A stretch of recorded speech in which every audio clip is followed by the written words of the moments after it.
ਸੋ ਦੋਸਤੋ ਸੈਟਸ ਦੇ ਵਿੱਚ ਸਾਡਾ ਜਿਹੜਾ ਨੈਕਸਟ ਟੌਪਿਕ ਹੈ ਉਹ ਹੈ ਸਬਸੈਟ। ਸਬਸੈਟ ਤੋਂ ਭਾਵ ਕੀ ਹੈ? ਇੱਕ ਛੋਟਾ ਸੈੱਟ, ਵੱਡੇ ਸੈੱਟ ਦਾ ਇੱਕ ਛੋਟਾ ਸੈੱਟ। ਜਿਵੇਂ ਅਸੀਂ ਸਕੂਲ ਨੂੰ ਆਪਣੇ ਨੂੰ ਮੰਨ ਲਈਏ ਕਿ ਸਾਡਾ ਸਕੂਲ ਜਿਹੜਾ ਇੱਕ ਸੈੱਟ ਹੈ ਅਤੇ ਉਸ ਦੇ ਵਿੱਚ ਛੋਟੇ ਜਿਹੜੇ ਸਬਸੈੱਟ ਨੇ, ਜਿਹੜੇ ਸਬਸੈੱਟ ਹੋਣਗੇ ਕੀ ਹੋਣਗੇ? ਕਲਾਸਿਸ। ਸੋ ਕਲਾਸਿਸ ਕੀ ਹੋਈਆਂ? ਸਕੂਲ ਦੀਆਂ ਸਬਸੈੱਟ ਹੋਈਆਂ। ਸੋ ਸਬਸੈੱਟ ਦੇ ਵਿੱਚ ਅਸੀਂ ਡੈਫੀਨੇਸ਼ਨ ਲੈ ਲੈਣੇ ਸਬਸੈੱਟ ਦੀ।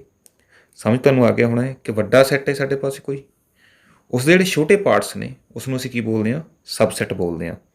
ਜਿਵੇਂ ਸਾਡੇ ਪਾਸ ਨੰਬਰ ਸਿਸਟਮ ਹੈ, ਸੋ ਰੀਅਲ ਨੰਬਰ ਸਾਡੇ ਕੋਲ ਵੱਡਾ ਹੈ, ਉਸ ਦੇ ਵਿੱਚ ਨੈਚੁਰਲ ਨੰਬਰਸ ਆ ਜਾਂਦੇ ਨੇ, ਇੰਟੀਜਰਸ ਆ ਜਾਂਦੇ ਨੇ। ਇਸੇ ਤਰ੍ਹਾਂ ਜੇ ਅਸੀਂ ਆਪਣੇ ਕਿਸੇ ਸ਼ਹਿਰ ਦੀ ਗੱਲ ਕਰੀਏ, ਕੋਈ ਸ਼ਹਿਰ ਸਾਡਾ ਵੱਡਾ ਹੈ, ਉਸ ਦੇ ਵਿੱਚ ਸ਼ਹਿਰ ਇੱਕ ਸੈੱਟ ਬਣ ਗਿਆ ਤਾਂ ਸਬਸੈੱਟ ਕੀ ਬਣਨਗੇ? ਛੋਟੀਆਂ ਸ਼ਾਪਸ, ਹਾਊਸਿਸ, ਰਹਿਣ ਵਾਸਤੇ ਘਰ ਨੇ, ਆਫਿਸਿਸ ਨੇ, ਦਫ਼ਤਰ ਨੇ, ਉਹ ਇੱਕ ਸੈੱਟ ਬਣ ਜਾਏਗਾ, ਸਬਸੈੱਟ ਛੋਟਾ ਉਹਨਾਂ ਦਾ। ਸੋ ਇੱਕ ਵੱਡੀ ਯੂਨਿਟ ਉਹ ਸੈੱਟ ਅਤੇ ਉਸ ਦੇ ਵਿੱਚ ਛੋਟੇ ਪਾਰਟਸ ਜਿਹੜੇ ਹੋਣਗੇ ਉਹ ਕੀ ਬਣਨਗੇ? ਸਬਸੈੱਟ। ਸੋ ਜਿਹੜੇ ਸਬਸੈੱਟ ਦੇ ਮੈਂਬਰ ਨੇ ਉਹ ਸੈੱਟ ਦੇ ਮੈਂਬਰ ਜ਼ਰੂਰ ਹੁੰਦੇ ਨੇ। ਕਹਿਣ ਤੋਂ ਭਾਵ ਕੀ ਹੈ? ਜੇ ਅਸੀਂ ਡੈਫੀਨੇਸ਼ਨ ਲਈਏ ਸਬਸੈੱਟ ਕਿਸ ਤਰ੍ਹਾਂ ਲਿਖਣਾ ਹੈ, ਸੋ ਸਿੰਬਲ ਅਸੀਂ ਯੂਜ਼ ਕਰਦੇ ਹਾਂ ਸਬਸੈੱਟ ਦੇ ਲਈ ਇਹ ਵਾਲਾ। ਸੋ ਡੈਫੀਨੇਸ਼ਨ ਕੀ ਹੈ? ਏ ਕੋਈ ਸੈੱਟ ਹੈ, is A subset of B. A B ਦਾ ਸਬਸੈੱਟ ਕਦੋਂ ਹੋਏਗਾ? For all A belonging to set A ਦੇ ਜਿੰਨੇ ਐਲੀਮੈਂਟਸ ਨੇ, all elements of set A belongs to set B. ਜਿੰਨੇ ਵੀ ਸੈੱਟ ਏ ਦੇ ਵਿੱਚ ਮੈਂਬਰਸ ਨੇ, ਐਲੀਮੈਂਟਸ ਨੇ ਏ ਦੇ, ਉਹ ਸਾਰੀ ਬੀ ਦੇ ਪਾਰਟ ਵੀ ਹੋਣ, ਬੀ ਦੇ ਮੈਂਬਰ ਵੀ ਹੋਣ, ਬੀ ਦੇ ਐਲੀਮੈਂਟ ਵੀ ਹੋਣ, ਫਿਰ ਅਸੀਂ ਬੋਲਦੇ ਹਾਂ A is subset of B. ਜੇਕਰ ਅਸੀਂ ਇਸ ਨੂੰ ਇੰਗਲਿਸ਼ ਦੇ ਵਿੱਚ ਲਿਖਣਾ ਹੋਵੇ ਤਾਂ ਅਸੀਂ ਬੋਲ ਸਕਦੇ ਹਾਂ ਸੈੱਟ ਏ, ਸੈੱਟ ਏ, ਇਹ ਸੈੱਟ ਏ ਹੈ ਸਾਡਾ, is a subset of set B if every element, ਹਰ ਐਲੀਮੈਂਟ ਹੋਣਾ ਚਾਹੀਦਾ, ਐਵਰੀ, ਹਰ ਐਲੀਮੈਂਟ ਆਫ ਸੈੱਟ ਏ ਦਾ ਹਰੇਕ ਐਲੀਮੈਂਟ ਕਿਸ ਦਾ ਐਲੀਮੈਂਟ ਹੋਣਾ ਚਾਹੀਦਾ ਹੈ? ਬੀ ਦਾ। If every element of set A is also an element of set B, ਉਹ ਬੀ ਦਾ ਵੀ ਹੋ ਜਾਵੇ। ਇੱਕ ਅਸੀਂ ਐਗਜ਼ਾਮਪਲ ਲੈ ਲੈਂਦੇ ਹਾਂ। ਸਪੋਜ਼ ਸਾਡੇ ਪਾਸ ਕੀ ਹੈ ਕਿ ਏ ਸੈੱਟ ਹੈ, ਇਸ ਦੇ ਐਲੀਮੈਂਟਸ ਨੇ ਮੇਰੇ ਪਾਸ ਸਪੋਜ਼ 2 ਹੈ, 4 ਹੈ, 6 ਹੈ। ਬੀ ਮੇਰੇ ਪਾਸ ਕੋਈ ਸੈੱਟ ਹੈ, ਇਸ ਦੇ ਐਲੀਮੈਂਟਸ ਨੇ 2, 4, 6, 8, 10। ਸੋ ਜਦੋਂ ਮੈਂ ਇਹਨਾਂ ਦੋਨਾਂ ਨੂੰ ਕੰਪੇਅਰ ਕਰਦਾ ਹੈ, ਏ ਦੇ ਐਲੀਮੈਂਟਸ, ਏ ਦੇ ਵਿੱਚ ਕਿੰਨੇ ਐਲੀਮੈਂਟਸ ਨੇ? 3 ਨੇ। ਕੀ ਏ ਦੇ ਸਾਰੇ ਐਲੀਮੈਂਟਸ ਬੀ ਦੇ ਵਿੱਚ ਮੌਜੂਦ ਨੇ? 2 ਇੱਥੇ ਹੈ, 4 ਇਹ ਵੀ ਹੈ, 6 ਵੀ ਹੈ। ਫਿਰ ਅਸੀਂ ਬੋਲ ਸਕਦੇ ਹਾਂ set A is a subset of set B. ਜ਼ਰੂਰੀ ਨਹੀਂ ਬੀ ਦੇ ਐਲੀਮੈਂਟ ਏ ਦੇ ਵਿੱਚ ਹੋਣ। ਸੋ ਜੋ ਸਬਸੈੱਟ ਹੈ ਉਹ ਛੋਟਾ ਹੋਏਗਾ, ਉਸ ਦੇ ਐਲੀਮੈਂਟਸ ਸਾਰੇ ਹੀ ਵੱਡੇ ਸੈੱਟ ਦੇ ਵਿੱਚ ਹੋਣੇ ਚਾਹੀਦੇ ਨੇ। ਫਿਰ ਅਸੀਂ ਬੋਲਦੇ ਹਾਂ A is a subset of set B. So ਇਹ ਵਾਈਸ ਵਰਸਾ ਵੀ ਹੋ ਸਕਦਾ। ਕਹਿਣ ਤੋਂ ਭਾਵ ਜੇ ਵਾਈਸ ਵਰਸਾ ਸਿਚੁਏਸ਼ਨ ਹੋ ਜਾਵੇ ਕਿ B is also A subset of A, B ਦੇ ਐਲੀਮੈਂਟ ਏ ਦੇ ਵਿੱਚ ਆ ਜਾਣ, ਸੋ ਉਸ ਕੇਸ ਦੇ ਵਿੱਚ ਦੋਨੋਂ ਸੈੱਟ ਕੀ ਹੋ ਜਾਂਦੇ ਨੇ? ਇਕੁਅਲ ਹੋ ਜਾਂਦੇ ਨੇ। ਇਹ ਜਿਹੜਾ ਕੇਸ ਆਪਾਂ ਨੈਕਸਟ ਉਹਦੇ ਵਿੱਚ ਡਿਸਕਸ ਕਰਦੇ ਹਾਂ। ਸੋ ਜੇਕਰ ਸਪੋਜ਼ ਸਬਸੈੱਟ ਨਾ ਹੋਵੇ ਫਿਰ ਕਿਸ ਤਰ੍ਹਾਂ ਲਿਖਣਾ ਅਸੀਂ? ਇਹ ਤਾਂ ਸਬਸੈੱਟ ਹੋ ਗਿਆ ਹੈ, ਕੀ ਪੋਸੀਬਿਲਿਟੀ ਕਈ ਵਾਰ ਸਬਸੈੱਟ ਨਹੀਂ ਵੀ ਹੁੰਦਾ, ਤਾਂ ਅਸੀਂ ਉਸ ਨੂੰ ਕਿਸ ਤਰ੍ਹਾਂ ਲਿਖਣਾ ਹੈ? ਜਦੋਂ ਨੋਟ ਆ ਸਬਸੈੱਟ ਤਾਂ ਅਸੀਂ ਸਾਈਨ ਕੀ ਯੂਜ਼ ਕਰਨਾ ਹੈ? ਨੋਟ ਆ ਸਬਸੈੱਟ। ਸੋ ਇਸ ਦੀ ਇੱਕ ਆਪਾਂ ਐਗਜ਼ਾਮਪਲ ਲੈ ਲੈਂਦੇ ਹਾਂ ਕਦੋਂ ਸਬਸੈੱਟ ਨਹੀਂ ਹੋਏਗਾ। ਸਪੋਜ਼ ਮੇਰੇ ਪਾਸ ਏ ਇੱਕ ਸੈੱਟ ਹੈ, ਇਹਦੇ ਐਲੀਮੈਂਟਸ ਨੇ 1, 2, 3। ਇਸੇ ਤਰ੍ਹਾਂ ਕੋਈ ਬੀ ਮੇਰੇ ਪਾਸ ਸੈੱਟ ਹੈ ਜਿਸ ਦੇ ਐਲੀਮੈਂਟ ਨੇ 2, 3, 4, 5। ਹੁਣ ਅਸੀਂ ਚੈੱਕ ਕਰਨਾ ਹੈ ਕਿ ਕੀ ਏ ਦੇ ਸਾਰੇ ਐਲੀਮੈਂਟ ਬੀ ਦੇ ਵਿੱਚ ਹੈਗੇ ਨੇ? 2 है, 3 है, but 1 belongs to set A, but 1 does not belong to set B. एक एलीमेंट ऐसा हैगा ਏ ਜਿਹੜਾ ए ਦੇ ਵਿੱਚ ਤਾਂ ਹੈ ਪਰ B ਦੇ ਵਿੱਚ ਨਹੀਂ ਹੈਗਾ। ਸੋ A ਜਿਹੜਾ ਹੈ is not a subset of B। A ਕਦੇ ਵੀ B ਦਾ ਸਬਸੈਟ ਨਹੀਂ ਹੋ ਸਕਦਾ। ਕਿਉਂ? ਕਿਉਂਕਿ ਇੱਕ ਐਲੀਮੈਂਟ 1 A ਦੇ ਵਿੱਚ ਹੈ ਅਤੇ B ਦੇ ਵਿੱਚ ਨਹੀਂ ਹੈ। ਅਸੀਂ ਸਿਰਫ ਇੱਕ ਐਲੀਮੈਂਟ ਲੱਭਣਾ ਇੱਦਾਂ ਦਾ। ਜੇਕਰ ਸਾਰੇ ਐਲੀਮੈਂਟ ਹੈਗੇ ਨੇ then A is subset of B। ਜੇਕਰ ਕੋਈ ਇੱਕ ਐਲੀਮੈਂਟ ਐਸਾ ਜਿਹੜਾ B ਦੂਸਰੇ ਸੈੱਟ ਦੇ ਵਿੱਚ ਨਹੀਂ ਹੈਗਾ ਫਿਰ ਅਸੀਂ ਬੋਲਾਂਗੇ ਸਬਸੈਟ ਨਹੀਂ ਹੈਗਾ ਇਹ। ਸੋ ਮੈਨੂੰ ਉਮੀਦ ਹੈ ਕਿ ਜਿਹੜੇ ਸਬਸੈਟ ਦੀ ਕੰਸੈਪਟ ਹੈ ਤੁਹਾਨੂੰ ਸਮਝ ਆਈ ਹੋਏਗੀ। ਸੋ ਦੂਸਰਾ ਅਸੀਂ ਕੇਸ ਡਿਸਕਸ ਕਰ ਲੈਂਦੇ ਹਾਂ ਕਿ ਅਸੀਂ ਬੋਲਿਆ ਸੀ ਕਿ ਜੇਕਰ ਇਹ ਰਿਵਰਸ ਦੇ ਵਿੱਚ ਵੀ ਵਾਈਸ ਵਰਸਾ ਸਿਚੁਏਸ਼ਨ ਬਣ ਜੇ ਤਾਂ ਉਸਨੂੰ ਅਸੀਂ ਕੀ ਕਰਨਾ ਹੈ। ਸਪੋਜ਼ ਮੇਰੇ ਪਾਸ ਇੱਕ ਸੈੱਟ A ਹੈ, ਇਸ ਦੇ ਐਲੀਮੈਂਟਸ ਕੀ ਨੇ ਮੇਰੇ ਪਾਸ 1 2 3 ਨੇ। ਇਸੇ ਤਰ੍ਹਾਂ ਇੱਕ ਸੈੱਟ B ਹੈ, ਇਸ ਦੇ ਐਲੀਮੈਂਟਸ ਮੇਰੇ ਕੋਲ ਕਿੰਨੇ 1 2 3 ਹੈ। ਸੋ ਮੇਰੇ ਪਾਸ ਜਦੋਂ ਮੈਂ ਚੈੱਕ ਕਰਦਾ ਕਿ A ਦੇ ਸਾਰੇ ਐਲੀਮੈਂਟਸ ਕਿਹਦੇ ਵਿੱਚ ਨੇ B ਨੇ। So that implies for all elements of X belonging to A X belongs to B, that implies A is a subset of B। A ਕੀ ਹੈ? ਸਬਸੈਟ ਹੈ। ਕਿਸ ਦਾ? B ਦਾ। ਕਿਉਂਕਿ A ਦੇ ਸਾਰੇ ਐਲੀਮੈਂਟ 1 2 3 ਕਿਹਦੇ ਵਿੱਚ ਨੇ? B 'ਚ ਨੇ। ਮੈਂ ਕੀ ਲਿਖਿਆ ਹੈ? ਫॉर ਆਲ ਸਾਰੇ ਐਲੀਮੈਂਟ A ਦੇ X belonging to A X belongs to B। ਕੋਈ ਵੀ ਐਲੀਮੈਂਟ ਲਵਾਂ A ਦਾ ਉਹ B ਦੇ ਵਿੱਚ ਹੈ ਤਾਂ ਮੈਂ ਕੀ ਲਿਖ ਸਕਦਾ A ਸਬਸੈਟ ਆਫ B। ਇਹ ਹੋ ਗਈ ਫਸਟ ਕੰਡੀਸ਼ਨ। ਜੇਕਰ ਮੈਂ ਰਿਵਰਸ ਦੇ ਵਿੱਚ ਚੈੱਕ ਕਰਾਂ ਕਿ B ਦੇ ਐਲੀਮੈਂਟ A ਦੇ ਵਿੱਚ ਹੈਗੇ ਨੇ, ਬਿਲਕੁਲ B ਦੇ ਐਲੀਮੈਂਟ A ਦੇ ਵਿੱਚ ਹੈਗੇ ਨੇ। ਮੀਨਸ ਟੂ ਸੇ ਕੀ ਹੈ? ਫॉर ਆਲ ਸੈਕੰਡ ਸਿਚੁਏਸ਼ਨ ਦੇ ਵਿੱਚ ਸਾਡੇ ਕੋਲ ਕੀ ਹੈ?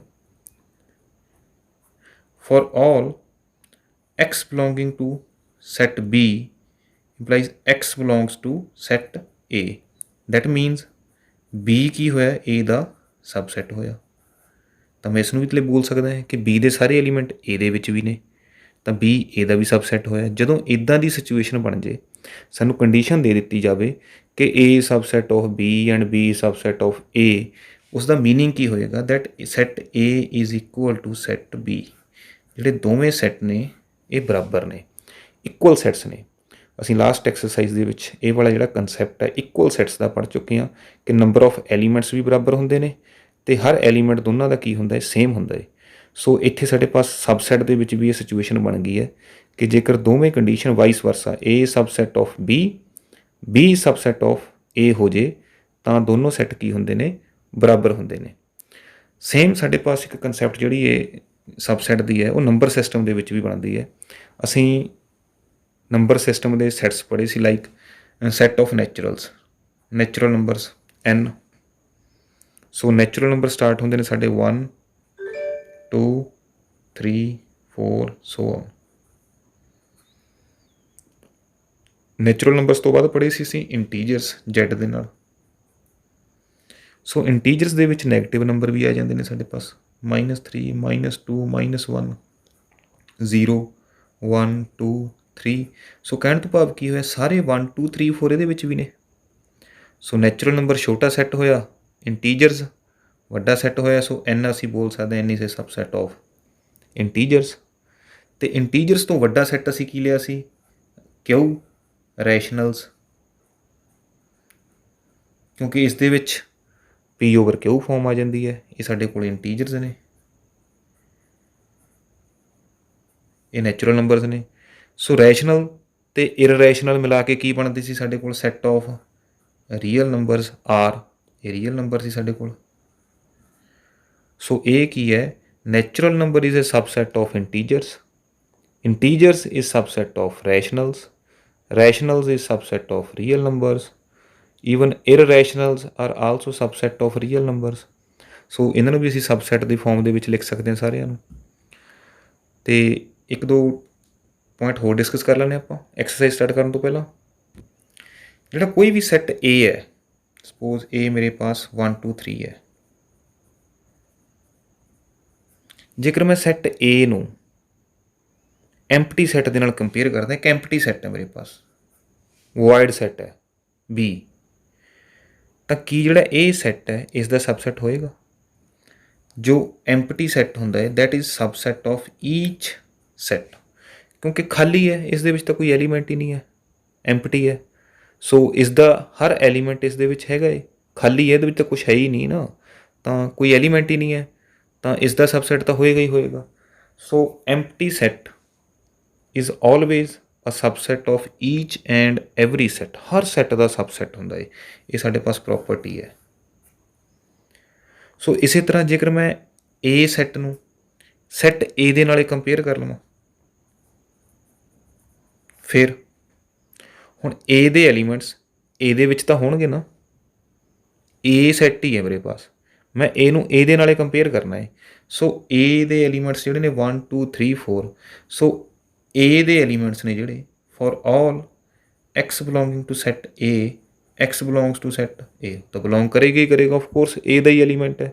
ਸੋ ਅਸੀਂ ਕੀ ਲਿਖ ਸਕਦੇ ਹਾਂ? A is subset of A। ਕੋਈ ਵੀ ਸੈੱਟ ਜਿਹੜਾ ਹੈ ਉਹ ਆਪਣੇ ਆਪ ਦਾ ਸਬਸੈਟ ਜ਼ਰੂਰ ਹੁੰਦਾ ਹੈ। ਸੋ ਇਸ ਗੱਲ ਦਾ ਧਿਆਨ ਰੱਖਣਾ ਹੈ। Empty set is subset of each set, each and every set. Secondly, a set is a subset of itself, ਆਪਣੇ ਆਪ ਦਾ ਵੀ ਕੀ ਹੁੰਦਾ ਹੈ? ਸਬਸੈਟ ਹੁੰਦਾ ਹੈ। ਸੋ ਨੈਕਸਟ ਸਾਡੇ ਪਾਸ ਕੰਸੈਪਟ ਹੈ ਪ੍ਰੋਪਰ ਸਬਸੈਟ। ਸੋ ਪ੍ਰੋਪਰ ਸਬਸੈਟ ਤੋਂ ਭਾਵ ਕੀ ਹੈ ਕਿ ਸੈੱਟ ਜਿਹੜੇ ਨੇ ਉਹ ਬਰਾਬਰ ਨਹੀਂ ਹੋਣੇ ਚਾਹੀਦੇ, ਸਹੀ ਮਾਇਨਿਆਂ ਦੇ ਵਿੱਚ ਸਬਸੈੱਟ ਹੀ ਹੋਣੇ ਚਾਹੀਦੇ ਨੇ। ਜਿਸ ਤਰ੍ਹਾਂ ਅਸੀਂ ਸ਼ੁਰੂ ਦੇ ਵਿੱਚ ਐਗਜ਼ਾਮਪਲਸ ਕਰੀਆਂ ਸੀ, A ਜਿਹੜਾ ਹੈ ਉਹ ਸਬਸੈੱਟ ਹੋਣਾ ਚਾਹੀਦਾ ਹੈ B ਦਾ, A must be a subset of B and A must not be equal to B, ਤਦ ਹੀ ਅਸੀਂ A ਨੂੰ ਪ੍ਰੋਪਰ ਸਬਸੈੱਟ ਬੋਲਾਂਗੇ B ਦਾ। If A is subset of B and A is not equal to B, then A is a proper subset of set B। Proper subset ਹੈ, ਉਹਦੇ ਬਰਾਬਰ ਨਹੀਂ ਹੈ। ਸੋ ਜਿਹੜੀਆਂ ਅਸੀਂ ਸ਼ੁਰੂ 'ਚ ਐਗਜ਼ਾਮਪਲਸ ਕਰੀਆਂ ਸੀ ਉਹ ਪ੍ਰੋਪਰ ਸਬਸੈਟ ਦੀਆਂ ਕਰੀਆਂ ਸੀ। ਸੋ A ਸਬਸੈਟ ਹੋ ਗਿਆ, B ਵੱਡਾ ਸੈੱਟ ਹੋ ਗਿਆ, ਇਸ ਨੂੰ ਅਸੀਂ ਸੁਪਰ ਸੈੱਟ ਬੋਲ ਸਕਦੇ ਹਾਂ। ਜਿਹੜਾ ਸੈੱਟ B ਹੈ that is super set of set A। So super set ਹੋ ਜਾਏਗਾ ਇਹ ਵੱਡਾ। ਇੱਥੇ ਸੁਪਰ ਸੈੱਟ ਦੀ ਇੱਕ ਸਾਡੇ ਪਾਸ ਨਵੀਂ ਕਹਿ ਲਓ ਇੱਕ ਆਈਡੈਂਟੀਟੀ ਕ੍ਰੀਏਟ ਹੋ ਗਈ ਹੈ, ਇੱਕ ਨਵਾਂ ਕੰਸੈਪਟ ਆ ਗਿਆ ਹੈ ਸੁਪਰ ਸੈੱਟ। ਜਿਸ ਤਰ੍ਹਾਂ ਸਾਡਾ ਸਕੂਲ ਹੈ, ਸਕੂਲ ਸਾਡਾ ਸੁਪਰ ਸੈੱਟ ਹੋ ਗਿਆ, ਅਤੇ ਉਸਦੇ ਪ੍ਰੋਪਰ ਸਬਸੈਟਸ ਕੀ ਹੋ ਗਏ? ਉਸਦੀਆਂ classes +2 class, +1 class, 10th class, 10th A, 10th B। ਸੋ ਉਹ ਕੀ ਹੋ ਗਏ? ਪ੍ਰੋਪਰ ਸਬਸੈੱਟ ਹੋ ਗਏ। ਉਹ ਕਦੇ ਵੀ ਸਕੂਲ ਦੇ ਬਰਾਬਰ ਨਹੀਂ ਹੋ ਸਕਦੇ। ਜੇ ਮੈਂ 10th ਕਲਾਸ ਲੈ ਲਾਂ ਤਾਂ ਜੋ 10th ਕਲਾਸ ਦੇ ਸਟੂਡੈਂਟਸ ਨੇ ਉਹ ਸਾਰੇ ਮਿਲ ਕੇ ਪੂਰਾ ਸਕੂਲ ਨਹੀਂ ਬਣਾ ਸਕਦੇ। ਸੋ ਸੁਪਰ ਸੈੱਟ ਸਾਡਾ ਕੀ ਹੋ ਗਿਆ? ਇੱਕ ਵੱਡਾ ਸਕੂਲ ਹੋ ਗਿਆ। ਸਬਸੈੱਟ ਪ੍ਰੋਪਰ ਸਬਸੈੱਟ ਉਸਦੇ ਕੀ ਹੋ ਗਏ? ਉਸਦੀਆਂ ਕਲਾਸਿਸ ਹੋ ਗਈਆਂ। So superset and proper subset. So ਇੱਕ ਸਾਡੇ ਪਾਸ ਹੁੰਦਾ ਹੈ ਸਿੰਗਲਟਨ ਸੈੱਟ। ਸੋ ਸਿੰਗਲ ਨਾਮ ਤੋਂ ਹੀ ਕਲੀਅਰ ਹੈ ਇੰਨਾ ਪੋਰਸ਼ਨ। ਸਿੰਗਲ ਤੋਂ ਭਾਵ ਕੀ ਹੈ? 1। ਸੋ ਕਿਸੇ ਸੈੱਟ ਨੂੰ ਸਿੰਗਲਟਨ ਸੈੱਟ ਕਦੋਂ ਬੋਲਾਂਗੇ ਅਸੀਂ? ਜਦੋਂ ਉਸਦੇ ਵਿੱਚ ਕੇਵਲ ਇੱਕ ਐਲੀਮੈਂਟ ਹੋਵੇ, 1 element. So singleton set if a set A has only one element, then it is called singleton set। ਸਿਰਫ ਇੱਕ ਐਲੀਮੈਂਟ ਹੋਣਾ ਚਾਹੀਦਾ ਹੈ। ਸਪੋਜ਼ ਇਹਦੀ ਕੋਈ ਐਗਜ਼ਾਮਪਲ ਲੈ ਲੈਂਦੇ, suppose A is equal to set of even primes। A is a set of all those x such that x is an even prime number, natural number. So even number ਕਿਹੜਾ ਸਾਡੇ ਪਾਸ? ਜਿਹੜਾ prime ਹੈ 2 ਹੈ natural number. ਤਾਂ ਸਾਡੇ ਪਾਸ ਇਹ ਕੀ ਬਣ ਗਿਆ? ਸਿੰਗਲਟਨ ਸੈੱਟ ਬਣ ਗਿਆ। ਹੋਰ ਕੋਈ ਵੀ ਈਵਨ ਨੰਬਰ ਸਾਡੇ ਪਾਸ ਪ੍ਰਾਈਮ ਨਹੀਂ ਹੈ। 2 ਇਕਲੌਤਾ ਈਵਨ ਨੰਬਰ ਹੈ ਜਿਹੜਾ ਪ੍ਰਾਈਮ ਹੈ। ਇਸ ਤੋਂ ਬਾਅਦ 3 5 7 11 13 ਨੇ, ਸੋ ਔਨ। ਸੋ ਇਹ ਸਾਡਾ ਕੀ ਬਣ ਗਿਆ? ਸਿੰਗਲਟਨ ਸੈੱਟ ਬਣ ਗਿਆ। ਸੋ ਤੁਸੀਂ ਕੋਈ ਵੀ ਐਗਜ਼ਾਮਪਲ ਲੈ ਸਕਦੇ ਹੋ ਇੱਦਾਂ ਦੀ। ਸੋ ਨੈਕਸਟ ਕੰਸੈਪਟ ਸਾਡੇ ਪਾਸ ਹੈ power set. So power set ਕੀ ਹੈ? ਪਾਵਰ ਸੈੱਟ ਹੈ ਸਾਡੇ ਪਾਸ it is a set of all possible subsets of a set. ਅਸੀਂ ਇੱਕ ਸੈੱਟ ਬਣਾਉਣਾ ਹੈ ਕਿਸ ਚੀਜ਼ ਦਾ, ਜਿੰਨੇ ਵੀ ਕਿਸੇ ਸੈੱਟ ਦੇ ਸਬਸੈੱਟ ਪੋਸੀਬਲ ਨੇ। ਸੋ ਹੁਣ ਕਿੰਨੇ ਸਬਸੈੱਟ ਪੋਸੀਬਲ ਨੇ ਇਹ ਸਾਨੂੰ ਕਿਸ ਤਰ੍ਹਾਂ ਪਤਾ ਲੱਗੇਗਾ। ਸੋ ਨੰਬਰ ਆਫ ਸਬਸੈਟਸ ਕਿਸ ਤਰ੍ਹਾਂ ਪਤਾ ਕਰਨਾ ਸੀ, ਨੰਬਰ ਆਫ ਪੋਸੀਬਲ ਸਬਸੈਟਸ, ਇਸ ਨੂੰ ਅਸੀਂ ਫਾਈਂਡ ਕਰਦੇ ਹਾਂ 2 raise to power n। n ਕੀ ਹੈ, ਨੰਬਰ ਆਫ ਐਲੀਮੈਂਟਸ। ਇਹ ਕੀ ਹੈ, ਨੰਬਰ ਆਫ ਐਲੀਮੈਂਟਸ। ਕਿਸੇ ਸੈੱਟ ਦੇ ਵਿੱਚ ਕਿੰਨੇ ਐਲੀਮੈਂਟ ਨੇ। ਸਪੋਜ਼ ਮੇਰੇ ਪਾਸ ਇੱਕ ਸੈੱਟ A ਹੈ, ਇਸ ਦੇ ਵਿੱਚ ਇੱਕੋ ਐਲੀਮੈਂਟ ਆ 1, ਤਾਂ ਇਸ ਦੇ ਕਿੰਨੇ ਸਬਸੈੱਟ ਪੋਸੀਬਲ ਨੇ। ਸੋ ਐਮਪਟੀ ਸੈੱਟ ਤਾਂ ਸਭ ਕਿਸੇ ਦਾ ਹੀ ਸਬਸੈੱਟ ਹੁੰਦਾ ਹੈ, ਐਮਪਟੀ ਸੈੱਟ ਤਾਂ ਇਹਦਾ ਸਬਸੈੱਟ ਹੋਏਗਾ ਹੀ ਹੋਏਗਾ। ਸੋ ਦੂਸਰਾ ਇਹ ਆਪਣੇ ਆਪ ਦਾ ਵੀ ਸਬਸੈੱਟ ਹੈ। ਸੋ ਜੇ ਮੈਂ ਇਹ ਫਾਰਮੂਲਾ ਲਾਵਾਂ 2 ਰੇਜ਼ ਟੂ ਪਾਵਰ ਇੱਕੋ ਐਲੀਮੈਂਟ ਹੈ 1, ਤਾਂ ਕਿੰਨੇ ਸਬਸੈੱਟ ਹੋਣੇ ਚਾਹੀਦੇ ਨੇ 2, ਤਾਂ ਇਹੀ 2 ਨੇ। ਸੋ ਪਾਵਰ ਸੈੱਟ ਕੀ ਬਣਿਆ, power set of set A is equal to empty set, ਦੂਸਰਾ ਸੈੱਟ ਇਟਸੈਲਫ A, ਤਾਂ ਇਹ ਸਾਡੇ ਪਾਸ ਕੀ ਹੈ, ਸੈੱਟ ਦਾ ਸਾਈਨ ਹੈ। ਸੋ ਇਸ ਸੈੱਟ ਦੇ ਵਿੱਚ ਜਿਹੜੇ ਐਲੀਮੈਂਟਸ ਨੇ ਉਹ ਸੈੱਟ ਹੀ ਨੇ। So it is the set of sets. ਥੋੜ੍ਹਾ ਜਿਹਾ ਗੁੰਝਲਦਾਰ ਹੈ। ਇੱਕ ਐਗਜ਼ਾਮਪਲ ਅਸੀਂ ਹੋਰ ਲੈ ਲੈਂਦੇ ਹਾਂ। ਸਪੋਜ਼ ਸਾਡੇ ਪਾਸ ਕੀ ਹੈ, ਇੱਕ ਸੈੱਟ A ਹੈ, ਇਸ ਦੇ ਐਲੀਮੈਂਟ ਮੈਂ ਲੈ ਲੈਂਦਾ A E। ਸੋ 2 ਐਲੀਮੈਂਟ ਨੇ। ਸੋ ਨੰਬਰ ਆਫ ਸਬਸੈਟਸ ਕਿੰਨੇ ਪੋਸੀਬਲ ਨੇ। ਸੋ ਸਾਡੇ ਪਾਸ ਫਾਰਮੂਲਾ ਹੈ 2 raise to power number of elements ਕਿੰਨੇ ਨੇ, ਇਹ 2, ਤਾਂ 2 ਰੇਜ਼ ਟੂ ਪਾਵਰ 2 ਕਿੰਨਾ ਹੋਇਆ 4, 2 ਦਾ ਵਰਗ 4, 2 ਸਕੁਅਰ ਇਜ਼ 4। ਸੋ ਸਬਸੈਟਸ ਕਿਹੜੇ ਕਿਹੜੇ ਪੋਸੀਬਲ ਨੇ ਕੀ ਅਸੀਂ ਬਣਾ ਸਕਦੇ ਹਾਂ। ਪਹਿਲਾ ਤਾਂ ਐਮਪਟੀ, ਹਰ ਇੱਕ ਦਾ ਹੀ ਸਬਸੈੱਟ ਹੈ। ਦੂਸਰਾ ਕੋਈ ਸੈੱਟ ਐਸਾ ਜਿਸ ਦੇ ਵਿੱਚ ਇਕੱਲਾ ਹੀ A ਐਲੀਮੈਂਟ ਹੋਵੇ। ਦੇਖੋ ਇਸ ਦੇ ਵਿੱਚ A ਹੈ, ਇਸ ਦੇ ਵਿੱਚ ਵੀ ਹੈ। ਸੋ ਜਿਹੜਾ A ਸੈੱਟ ਹੋਇਆ A ਦਾ ਸਬਸੈੱਟ ਹੋਇਆ। ਤੀਸਰਾ ਮੈਂ ਲਿਖ ਲੈਣਾ ਸਪੋਜ਼ E, ਇਸ ਦੇ ਵਿੱਚ ਇਕੱਲਾ E ਐਲੀਮੈਂਟ ਹੈ। ਸੋ E ਇਹਦੇ ਵਿੱਚ ਹੈ, ਇਹਦੇ ਵਿੱਚ ਵੀ ਹੈ, ਤਾਂ ਇਹ ਵੱਡਾ ਸੈੱਟ, ਇਹ ਛੋਟਾ ਸੈੱਟ। ਸੋ ਇਹ ਇਸ ਦਾ ਸਬਸੈੱਟ ਹੋ ਗਿਆ। ਇਸੇ ਤਰ੍ਹਾਂ last set is a subset of itself, ਤਾਂ ਮੈਂ ਤੀਸਰਾ ਜਿਹੜਾ ਲਾਸਟ ਸੈੱਟ ਲੈਣਾ ਕੋਮਾ A ਕੋਮਾ E ਲਿਖ ਲੈਂਦੇ। ਸੋ ਕਿੰਨੇ ਸੈੱਟ ਹੋ ਗਏ ਮੇਰੇ ਪਾਸ 1 2 3 4। ਸੋ ਨੰਬਰ ਆਫ ਸੈੱਟਸ ਕਿੰਨੇ ਹੋ ਗਏ 4। ਤਾਂ ਪਾਵਰ ਸੈੱਟ ਕੀ ਬਣਿਆ। So power set is the set of, ਪਹਿਲਾਂ ਬਾਹਰ ਸੈੱਟ ਦਾ ਸਾਈਨ ਆਣਾ, ਵਿੱਚ ਸਾਰੀ ਸੈੱਟ ਲਿਖਣੇ ਅਸੀਂ 5 ਐਮਪਟੀ ਸੈੱਟ, ਇਹ ਵਾਲਾ ਸੈੱਟ ਜਿਸ ਦਾ ਐਲੀਮੈਂਟ ਇੱਕੋ ਹੈ ਸਿੰਗਲਟਨ ਹੈ, ਇਹ ਵਾਲਾ ਸੈੱਟ ਜਿਸ ਦਾ ਇੱਕੋ ਐਲੀਮੈਂਟ ਹੈ E, ਅਤੇ ਇਹ set itself A comma E। ਤਾਂ ਇਹ ਸੈੱਟਸ ਹੋ ਗਏ, ਤਾਂ ਇਹ ਸਾਰੇ ਦੇ ਬਾਹਰ ਕੀ ਹੋ ਗਿਆ ਸੈੱਟ ਦਾ ਸਾਈਨ। ਸੋ ਇਹ ਬਣ ਗਿਆ ਸਾਡਾ ਪਾਵਰ ਸੈੱਟ ਜਿਸ ਦੇ ਐਲੀਮੈਂਟ ਕਿੰਨੇ ਹੋਣਗੇ 2 raise to power n, 2 raise to power number of elements in the set. ਇੱਥੇ ਕਿੰਨੇ ਐਲੀਮੈਂਟਸ ਨੇ 2 ਨੇ। ਸੋ ਪਾਵਰ ਸੈੱਟ ਸਾਡਾ ਹੀ ਬਣ ਗਿਆ। ਇਸ ਦੇ ਕਿੰਨੇ ਐਲੀਮੈਂਟ ਬਣੇ 4 ਬਣੇ। ਸੋ ਪਾਵਰ ਸੈੱਟ ਦੇ ਲਈ ਅਸੀਂ ਸਿੰਬਲ ਕੀ ਯੂਜ਼ ਕਰਦੇ ਹਾਂ, that is power set of set A। ਸੋ ਇਸ ਦੇ ਵਿੱਚ ਨੰਬਰ ਆਫ ਐਲੀਮੈਂਟਸ ਕਿੰਨੇ ਹੋਣਗੇ, ਜਿੰਨੇ ਸਬਸੈੱਟ ਬਣਦੇ ਨੇ। ਨੰਬਰ ਆਫ ਐਲੀਮੈਂਟਸ ਕਿੰਨੇ ਬਣੇ। ਸੋ ਕਈ ਵਾਰ ਐਗਜ਼ਾਮੀਨਰ ਜਿਹੜਾ ਹੈ ਉਹ ਘੁਮਾ ਕੇ ਪੁੱਛ ਲੈਂਦਾ number of elements in power set A, ਇਹਦੇ ਵਿੱਚ ਕਿੰਨੇ ਹੋਣਗੇ। ਸੋ ਪੋਸੀਬਲ ਸਬਸੈਟਸ ਕਿੰਨੇ ਨੇ ਸਾਡੇ ਪਾਸ 2 raise to power n, 2 raise to power n, ਤਾਂ ਇਸ ਦੇ ਐਲੀਮੈਂਟਸ ਵੀ ਕਿੰਨੇ ਹੋਣਗੇ 2 raise to power number of elements in set A। So even ਇੱਥੇ M ਯੂਜ਼ ਕਰ ਸਕਦੇ ਹੋ ਜਾਂ ਕੁਛ ਵੀ ਤੁਸੀਂ ਯੂਜ਼ ਕਰ ਸਕਦੇ ਹੋ, ਬਟ ਦੈਟ ਸਟੈਂਡਸ ਫੋਰ, ਇਹਦਾ ਸਟੈਂਡ ਮੀਨਿੰਗ ਕੀ ਹੈ ਕਿ number of elements set A ਦੇ ਵਿੱਚ ਕਿੰਨੇ ਨੇ। ਸੋ ਇਹ ਸਾਡੀ ਐਬਰੀਵੀਏਸ਼ਨ ਹੈ ਪਾਵਰ ਸੈੱਟ ਦੀ, ਅਤੇ ਇਹ ਇਸ ਦੇ ਵਿੱਚ ਕਿੰਨੇ ਐਲੀਮੈਂਟਸ ਹੋਣਗੇ ਇੱਥੋਂ ਫਾਈਂਡ ਕਰ ਸਕਦੇ ਹਾਂ ਅਸੀਂ ਨੰਬਰ ਆਫ ਸਬਸੈਟਸ ਕਿੰਨੇ ਹੋਣਗੇ ਸੈੱਟ ਦੇ। ਸੋ 2 ਤਰੀਕੇ ਨਾਲ ਐਗਜ਼ਾਮੀਨਰ ਪੁੱਛ ਸਕਦਾ ਹੈ ਕਿ ਪਾਵਰ ਸੈੱਟ ਦੇ ਵਿੱਚ ਕਿੰਨੇ ਐਲੀਮੈਂਟਸ ਨੇ ਜਾਂ ਕਿਸੇ ਸੈੱਟ ਦੇ ਕਿੰਨੇ ਸਬਸੈੱਟ ਨੇ। ਦੋਨਾਂ ਦੇ ਵਿੱਚ ਕੰਸੈਪਟ ਸੇਮ ਹੈ 2 raise to power number of elements. So next ਸਾਡੇ ਪਾਸ ਕੰਸੈਪਟ ਆ ਜਾਂਦਾ ਹੈ ਯੂਨੀਵਰਸਲ ਸੈੱਟ ਦਾ। ਸੋ ਯੂਨੀਵਰਸਲ ਸੈੱਟ ਨੂੰ ਅਸੀਂ ਯੂ ਦੇ ਨਾਲ ਡਿਨੋਟ ਕਰਦੇ ਹਾਂ ਪਹਿਲੀ ਗੱਲ ਤੇ। ਸੋ ਯੂਨੀਵਰਸਲ ਸੈੱਟ ਹੈ ਕੀ ਆਪਣੇ ਆਪ ਦੇ ਵਿੱਚ? ਐਕਚੁਅਲ ਦੇ ਵਿੱਚ ਜਦੋਂ ਅਸੀਂ ਕਿਸੇ ਚੀਜ਼ ਦੇ ਬਾਰੇ ਗੱਲ ਕਰਦੇ ਹਾਂ, ਕਿਸੇ ਸੈੱਟ ਦੇ ਬਾਰੇ ਗੱਲ ਕਰਦੇ ਹਾਂ, ਲਾਈਕ ਸੈੱਟ ਆਫ ਰਾਈਟ ਟਰਾਈਐਂਗਲਸ, ਅਸੀਂ ਰਾਈਟ ਟਰਾਈਐਂਗਲਸ ਦਾ ਸੈੱਟ ਲੈ ਲਿਆ ਜੀ। ਸਾਈਡਸ ਡਿਫਰੈਂਟ ਹੋ ਸਕਦੀਆਂ ਉਹਦੇ ਵਿੱਚ, ਜਿਸ ਤਰ੍ਹਾਂ 6, 8, 10 ਸੈਂਟੀਮੀਟਰ ਦੀ ਰਾਈਟ ਟਰਾਈਐਂਗਲ ਹੈ, ਦੂਸਰੀ 9, 12, 15 ਹੈ ਸਾਡੇ ਪਾਸ। ਸੋ ਸਾਈਡਸ ਡਿਫਰੈਂਟ ਹੋ ਸਕਦੀਆਂ ਨੇ। ਸੈੱਟ ਆਫ ਰਾਈਟ ਟਰਾਈਐਂਗਲਸ ਹੋ ਗਿਆ। ਸੋ ਜੇਕਰ ਉਸ ਦਾ ਮੈਂ ਯੂਨੀਵਰਸਲ ਸੈੱਟ ਦੀ ਗੱਲ ਕਰਾਂ ਕਿ ਮੈਂ ਕਿਸ ਕੰਟੈਕਸਟ ਦੇ ਵਿੱਚ ਗੱਲ ਕਰ ਰਿਹਾ, ਕਿਹਦੇ ਬਾਰੇ ਗੱਲ ਕਰ ਰਿਹਾ, ਤਾਂ ਉਸ ਦਾ ਯੂਨੀਵਰਸਲ ਸੈੱਟ ਕੀ ਬਣੇਗਾ? Set of triangles. ਵੱਡਾ ਜਿਹੜੀ ਸੈੱਟ ਹੈ ਸਾਡਾ ਕੀ ਬਣਿਆ? Set of triangles. ਉਸ ਦੇ ਵਿੱਚੋਂ ਮੈਂ ਕਿਸ ਬਾਰੇ ਗੱਲ ਕਰ ਰਿਹਾ ਸੀ? ਰਾਈਟ ਟਰਾਈਐਂਗਲਸ ਬਾਰੇ ਗੱਲ ਕੀਤੀ, ਸਮਕੋਣੀਆਂ ਤ੍ਰਿਭੁਜਾਂ ਬਾਰੇ।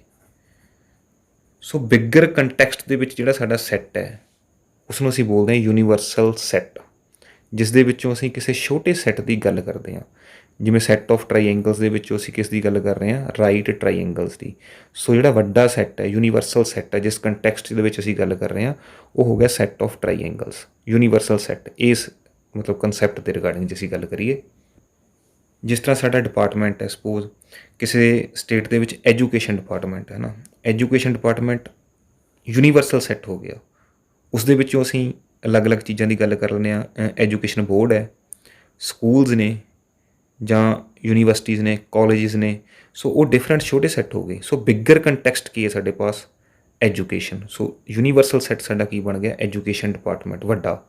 ਸੋ ਐਜ਼ ਸੱਚ ਕੋਈ ਡੈਫੀਨੇਸ਼ਨ ਨਹੀਂ ਹੈ, but in context universal set, ਵੱਡਾ ਸੈੱਟ। ਇਸ ਨੂੰ ਅਸੀਂ ਇਸ ਤਰ੍ਹਾਂ ਜੇਕਰ ਅਸੀਂ ਪਿਕਚਰ ਵੀ ਬਣਾਉਂਦੇ ਹਾਂ ਤਾਂ ਯੂਨੀਵਰਸਲ ਸੈੱਟ ਨੂੰ ਇਸ ਰੈਕਟੈਂਗੂਲਰ ਫਾਰਮ ਦੇ ਵਿੱਚ ਸ਼ੋਅ ਕਰਦੇ ਹਾਂ।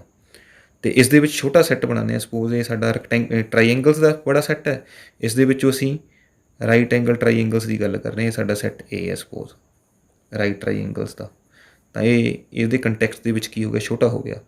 ਇਸੇ ਤਰ੍ਹਾਂ ਜੇਕਰ ਅਸੀਂ ਐਜੂਕੇਸ਼ਨ ਡਿਪਾਰਟਮੈਂਟ ਦੀ ਗੱਲ ਕਰੀਏ, ਐਜੂਕੇਸ਼ਨ ਡਿਪਾਰਟਮੈਂਟ ਬਹੁਤ ਵੱਡਾ ਹੈ। ਇਸ ਦੇ ਵਿੱਚ ਅਲੱਗ-ਅਲੱਗ ਆਈਟਮਸ ਨੇ। ਸਪੋਜ਼ ਸਕੂਲਸ ਨੇ, ਸਕੂਲਸ ਨੂੰ ਅਸੀਂ ਇਸ ਨਾਲ ਨੋਟ ਕਰ ਦਿੰਦੇ ਹਾਂ। ਬੋਰਡ ਹੈ ਤਾਂ ਬੋਰਡ ਦੇ ਵਿੱਚ ਦੂਸਰਾ ਸੈੱਟ ਆ ਗਿਆ ਸਾਡੇ ਪਾਸ, ਉਹ ਬੋਰਡ ਹੈ, ਐਜੂਕੇਸ਼ਨ ਬੋਰਡ ਹੈ। ਸੋ ਉਸ ਦੇ ਵਿੱਚ ਅਸੀਂ ਇਹ ਵੱਡਾ ਸਾਡਾ ਕੀ ਹੈ? Sign universal set. ਅਤੇ ਇਹ ਵਾਲੇ ਸਾਡੇ ਜਿਹੜੇ ਵਿੱਚ ਛੋਟੇ ਹੋ ਗਏ, ਇਹ ਛੋਟੇ ਸੈੱਟ ਹੋ ਗਏ ਜਿਨ੍ਹਾਂ ਦੀ ਬਾਰੇ ਅਸੀਂ ਡਿਸਕਸ ਕਰ ਰਹੇ ਹਾਂ। ਸੋ ਕਿਸ ਕੰਟੈਕਸਟ ਦੇ ਬਾਰੇ ਗੱਲ ਕਰ ਰਹੇ ਹਾਂ, ਕਿਸ ਵਿਸ਼ੇ ਬਾਰੇ ਗੱਲ ਕਰ ਰਹੇ ਹਾਂ। ਜੇਕਰ ਅਸੀਂ ਉਸ ਨੂੰ ਵੱਡੇ ਪੱਧਰ 'ਤੇ ਸੋਚਣਾ ਹੋਵੇ ਕਿ ਉਸ ਦੇ ਵਿੱਚ ਕਿਸ ਦੇ ਵਿੱਚੋਂ ਅਸੀਂ ਇਨਫੋਰਮੇਸ਼ਨ ਡਰਾਅ ਕਰ ਰਹੇ ਹਾਂ, ਉਸ ਨੂੰ ਅਸੀਂ ਬੋਲਦੇ ਹਾਂ ਯੂਨੀਵਰਸਲ ਸੈੱਟ। ਈਵਨ ਜੇਕਰ ਅਸੀਂ ਨੰਬਰ ਸਿਸਟਮ ਦੀ ਗੱਲ ਕਰੀਏ, ਜਿਹੜੇ ਅਸੀਂ ਨੰਬਰਸ ਪੜ੍ਹਦੇ ਹਾਂ, ਲਾਈਕ ਨੈਚੁਰਲ ਨੰਬਰਸ ਨੇ, ਤਾਂ ਨੈਚੁਰਲ ਨੰਬਰਸ ਤੋਂ ਵੱਡਾ ਸੈੱਟ ਸਾਡੇ ਪਾਸ ਇੰਟੀਜਰਸ ਆ ਗਿਆ ਸੀ। ਇੰਟੀਜਰਸ ਤੋਂ ਵੱਡਾ ਸਾਡੇ ਪਾਸ ਰੈਸ਼ਨਲ ਸੀ, ਰੈਸ਼ਨਲ ਤੋਂ ਵੱਡੇ ਰੀਅਲ ਸੀ। ਈਵਨ ਜੇ ਅਸੀਂ ਨੈਚੁਰਲ ਨੰਬਰ ਨੂੰ ਵੀ ਯੂਨੀਵਰਸਲ ਸੈੱਟ ਮੰਨ ਲਈਏ, ਸਪੋਜ਼ ਕਿ ਨੈਚੁਰਲਸ ਨੇ, ਜਿਸ ਨੂੰ ਅਸੀਂ ਯੂਨੀਵਰਸਲ ਸੈੱਟ ਮੰਨਿਆ, ਇਸ ਦੇ ਵਿੱਚ ਅਸੀਂ ਸੈੱਟ ਆਫ ਪ੍ਰਾਈਮ ਨੰਬਰਸ ਲੈ ਸਕਦੇ ਹਾਂ, ਸੈੱਟ ਆਫ ਈਵਨ ਨੰਬਰਸ ਲੈ ਸਕਦੇ ਹਾਂ, ਸੈੱਟ ਆਫ ਔਡ ਨੰਬਰਸ ਲੈ ਸਕਦੇ ਹਾਂ। ਸੋ ਉਹ ਸੈੱਟ ਬਣ ਗਿਆ। ਅਤੇ ਉਹ ਕਿੱਥੋਂ ਆਇਆ? ਵੱਡਾ ਸੈੱਟ ਕੀ ਹੈ ਉਹਨਾਂ ਦਾ? ਕਿਸ ਕੰਟੈਕਸਟ ਦੇ ਵਿੱਚ ਹੈ? Natural numbers. So that is universal set. So ਜਦੋਂ ਅਸੀਂ ਰੀਅਲ ਨੰਬਰਸ ਦੇ ਸੈੱਟ ਦੀ ਗੱਲ ਕਰਦੇ ਹਾਂ ਤਾਂ ਉਹਦੇ ਵਿੱਚ ਜੋ ਇੰਟਰਵਲਸ ਬਣਦੇ ਨੇ ਉਹ ਰੀਅਲ ਨੰਬਰਸ ਦੇ ਸਬਸੈੱਟ ਹੁੰਦੇ ਨੇ। ਇਹ ਚੈਪਟਰ ਅਸੀਂ 6 ਦੇ ਵਿੱਚ ਵੀ ਕਰਦੇ ਹਾਂ, ਲੀਨੀਅਰ ਇਨਇਕੁਐਲਿਟੀਜ਼ ਦੇ ਵਿੱਚ, ਕਿ ਇੰਟਰਵਲਸ ਨੂੰ ਲਿਖਣਾ ਕਿਸ ਤਰ੍ਹਾਂ ਹੈ। ਸਪੋਜ਼ ਸਾਡੇ ਪਾਸ ਇੱਕ ਸੈੱਟ ਹੈ real numbers the. Suppose set A is a set of real numbers x such that x is real and जो x है that must be greater than 3, strictly greater than 3 and strictly less than 7. So real numbers 3.1, 3.2, 3.3, 3.01, 3.001 Har number ਜਿਹੜਾ ਹੈ ਉਹ real ਹੈ। ਸੋ 3 ਤੋਂ ਲੈ ਕੇ 7 ਦੇ ਵਿੱਚ। ਸੋ ਅਸੀਂ ਇਸ ਨੂੰ ਇੰਟਰਵਲ ਫਾਰਮ 'ਚ ਕਿਵੇਂ ਲਿਖਣਾ ਹੈ? ਜਦੋਂ ਸਟ੍ਰਿਕਟਲੀ ਲੈਸ ਦੈਨ ਦਾ ਸਾਈਨ ਹੈ ਤਾਂ ਅਸੀਂ ਇਸ ਨੂੰ ਓਪਨ ਇੰਟਰਵਲ ਦੇ ਵਿੱਚ ਲਿਖਦੇ ਹਾਂ। 3 ਇਜ਼ ਨਾਟ ਇਨਕਲੂਡਡ, ਇਹ ਓਪਨ ਇੰਟਰਵਲ ਹੈ।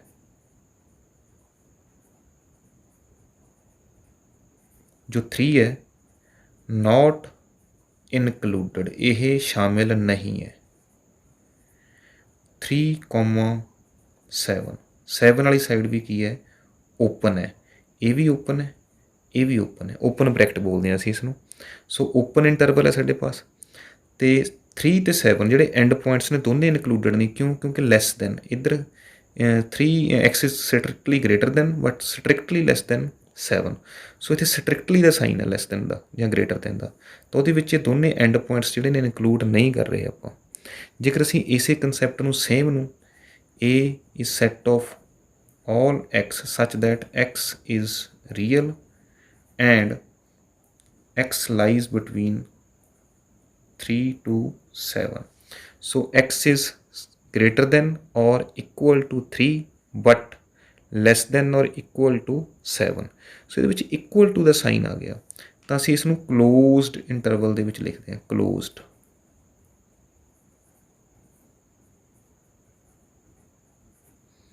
ਤਾਂ ਕਲੋਜ਼ਡ ਇੰਟਰਵਲ ਹੈ ਇਹ ਵਾਲੀ ਬ੍ਰੈਕਟ, ਜਿਹਦਾ ਭਾਵ ਹੈ ਕਿ ਜੋ ਐਂਡ ਪੁਆਇੰਟਸ ਨੇ 3,7, 3 ਇਜ਼ ਇਨਕਲੂਡਡ, 3 ਜਿਹੜਾ ਹੈ ਇਨਕਲੂਡਡ ਹੈ, 3 ਜਿਹੜਾ ਸ਼ਾਮਿਲ ਹੈ ਵਿੱਚ, 7 ਵੀ ਕੀ ਹੈ ਸ਼ਾਮਿਲ ਹੈ। ਸੋ ਜਿਸ ਸਾਈਡ ਸਟ੍ਰਿਕਟਲੀ ਦਾ ਸਾਈਨ ਹੋਏਗਾ ਉਹ ਵਾਲੇ ਨੂੰ ਅਸੀਂ ਓਪਨ ਰੱਖਾਂਗੇ, ਉਹਨੂੰ ਉਸਨੂੰ ਸ਼ਾਮਿਲ ਨਹੀਂ ਕਰਾਂਗੇ। ਸੇਮ ਅਸੀਂ ਕੇਸ ਜੇ ਕੋਈ ਇੱਦਾਂ ਦਾ ਲੈ ਲਈਏ ਤਾਂ ਹੁਣ 7 ਸ਼ਾਮਿਲ ਹੈ ਕਿਉਂਕਿ ਇਕੁਅਲ ਦਾ ਸਾਈਨ ਹੈ, 3 ਵੱਲ ਇਕੁਅਲ ਦਾ ਸਾਈਨ ਨਹੀਂ ਹੈ, 3 ਸ਼ਾਮਿਲ ਨਹੀਂ ਹੈ, ਤਾਂ ਮੈਂ 3 ਨੂੰ ਓਪਨ ਕਰ ਲਾਂਗਾ ਅਤੇ 7 ਨੂੰ ਕਲੋਜ਼ ਕਰ ਦਾਂਗਾ। ਇਸ ਨੂੰ ਅਸੀਂ ਸੈਮੀ ਓਪਨ ਜਾਂ ਸੈਮੀ ਕਲੋਜ਼ ਬੋਲ ਦਿੰਦੇ ਹਾਂ। ਇਹ ਜਿਹੜਾ ਇੰਟਰਵਲ ਹੈ ਦੈਟ ਇਜ਼ ਸੈਮੀ ਓਪਨ ਔਰ ਸੈਮੀ ਕਲੋਜ਼। ਜੇਕਰ ਮੈਂ ਇਸ ਦੀ ਗ੍ਰਾਫੀਕਲ ਰਿਪਰਜੈਂਟੇਸ਼ਨ ਕਰਨੀ ਹੋਵੇ ਇਸ ਤਰ੍ਹਾਂ ਨੰਬਰ ਲਾਈਨ ਦੇ ਉੱਪਰ 0 1 ਸੋ ਔਨ 3 ਹੈ, ਇਹ ਆ ਗਿਆ 7। ਸੋ ਓਪਨ ਹੈ ਤਾਂ ਜਦੋਂ ਓਪਨ ਬਣਾਉਣਾ ਹੈ ਤਾਂ ਅਸੀਂ ਇਸ ਨੂੰ ਸਰਕਲ ਇਸ ਤਰ੍ਹਾਂ ਕਰਨਾ ਹੈ, ਇਸ ਨੂੰ ਡਾਰਕ ਨਹੀਂ ਕਰਨਾ ਹੈ, ਇਹ ਵਾਲੇ ਸ਼ੇਡਸ ਨੇ ਜਿਹੜੇ, ਅਤੇ ਇਹ ਵਿੱਚ ਵਾਲਾ ਪਾਰਟ ਆ ਗਿਆ ਇੱਧਰ ਵਾਲਾ, ਇਹ ਏਰੀਆ ਆ ਗਿਆ ਸਾਰਾ 3 ਤੋਂ ਲੈ ਕੇ 7 ਦੇ ਵਿਚਕਾਰ। ਅਤੇ 3 ਅਤੇ 7 ਜਦੋਂ ਸਾਡੇ ਪਾਸ ਇਨਕਲੂਡਡ ਨੇ 0 1 2 3 7, ਜਦੋਂ ਕਲੋਜ਼ਡ ਇੰਟਰਵਲ ਹੈ ਤਾਂ ਅਸੀਂ ਇਸ ਨੂੰ ਡਾਰਕ ਕਰਨਾ ਹੈ। ਇਹ ਵਾਲਾ ਸੇਮ ਕੰਸੈਪਟ ਤੁਸੀਂ ਜਿਹੜਾ ਇਹ 6th ਚੈਪਟਰ ਦੇ ਵਿੱਚ ਵੀ ਕਰੋਗੇ।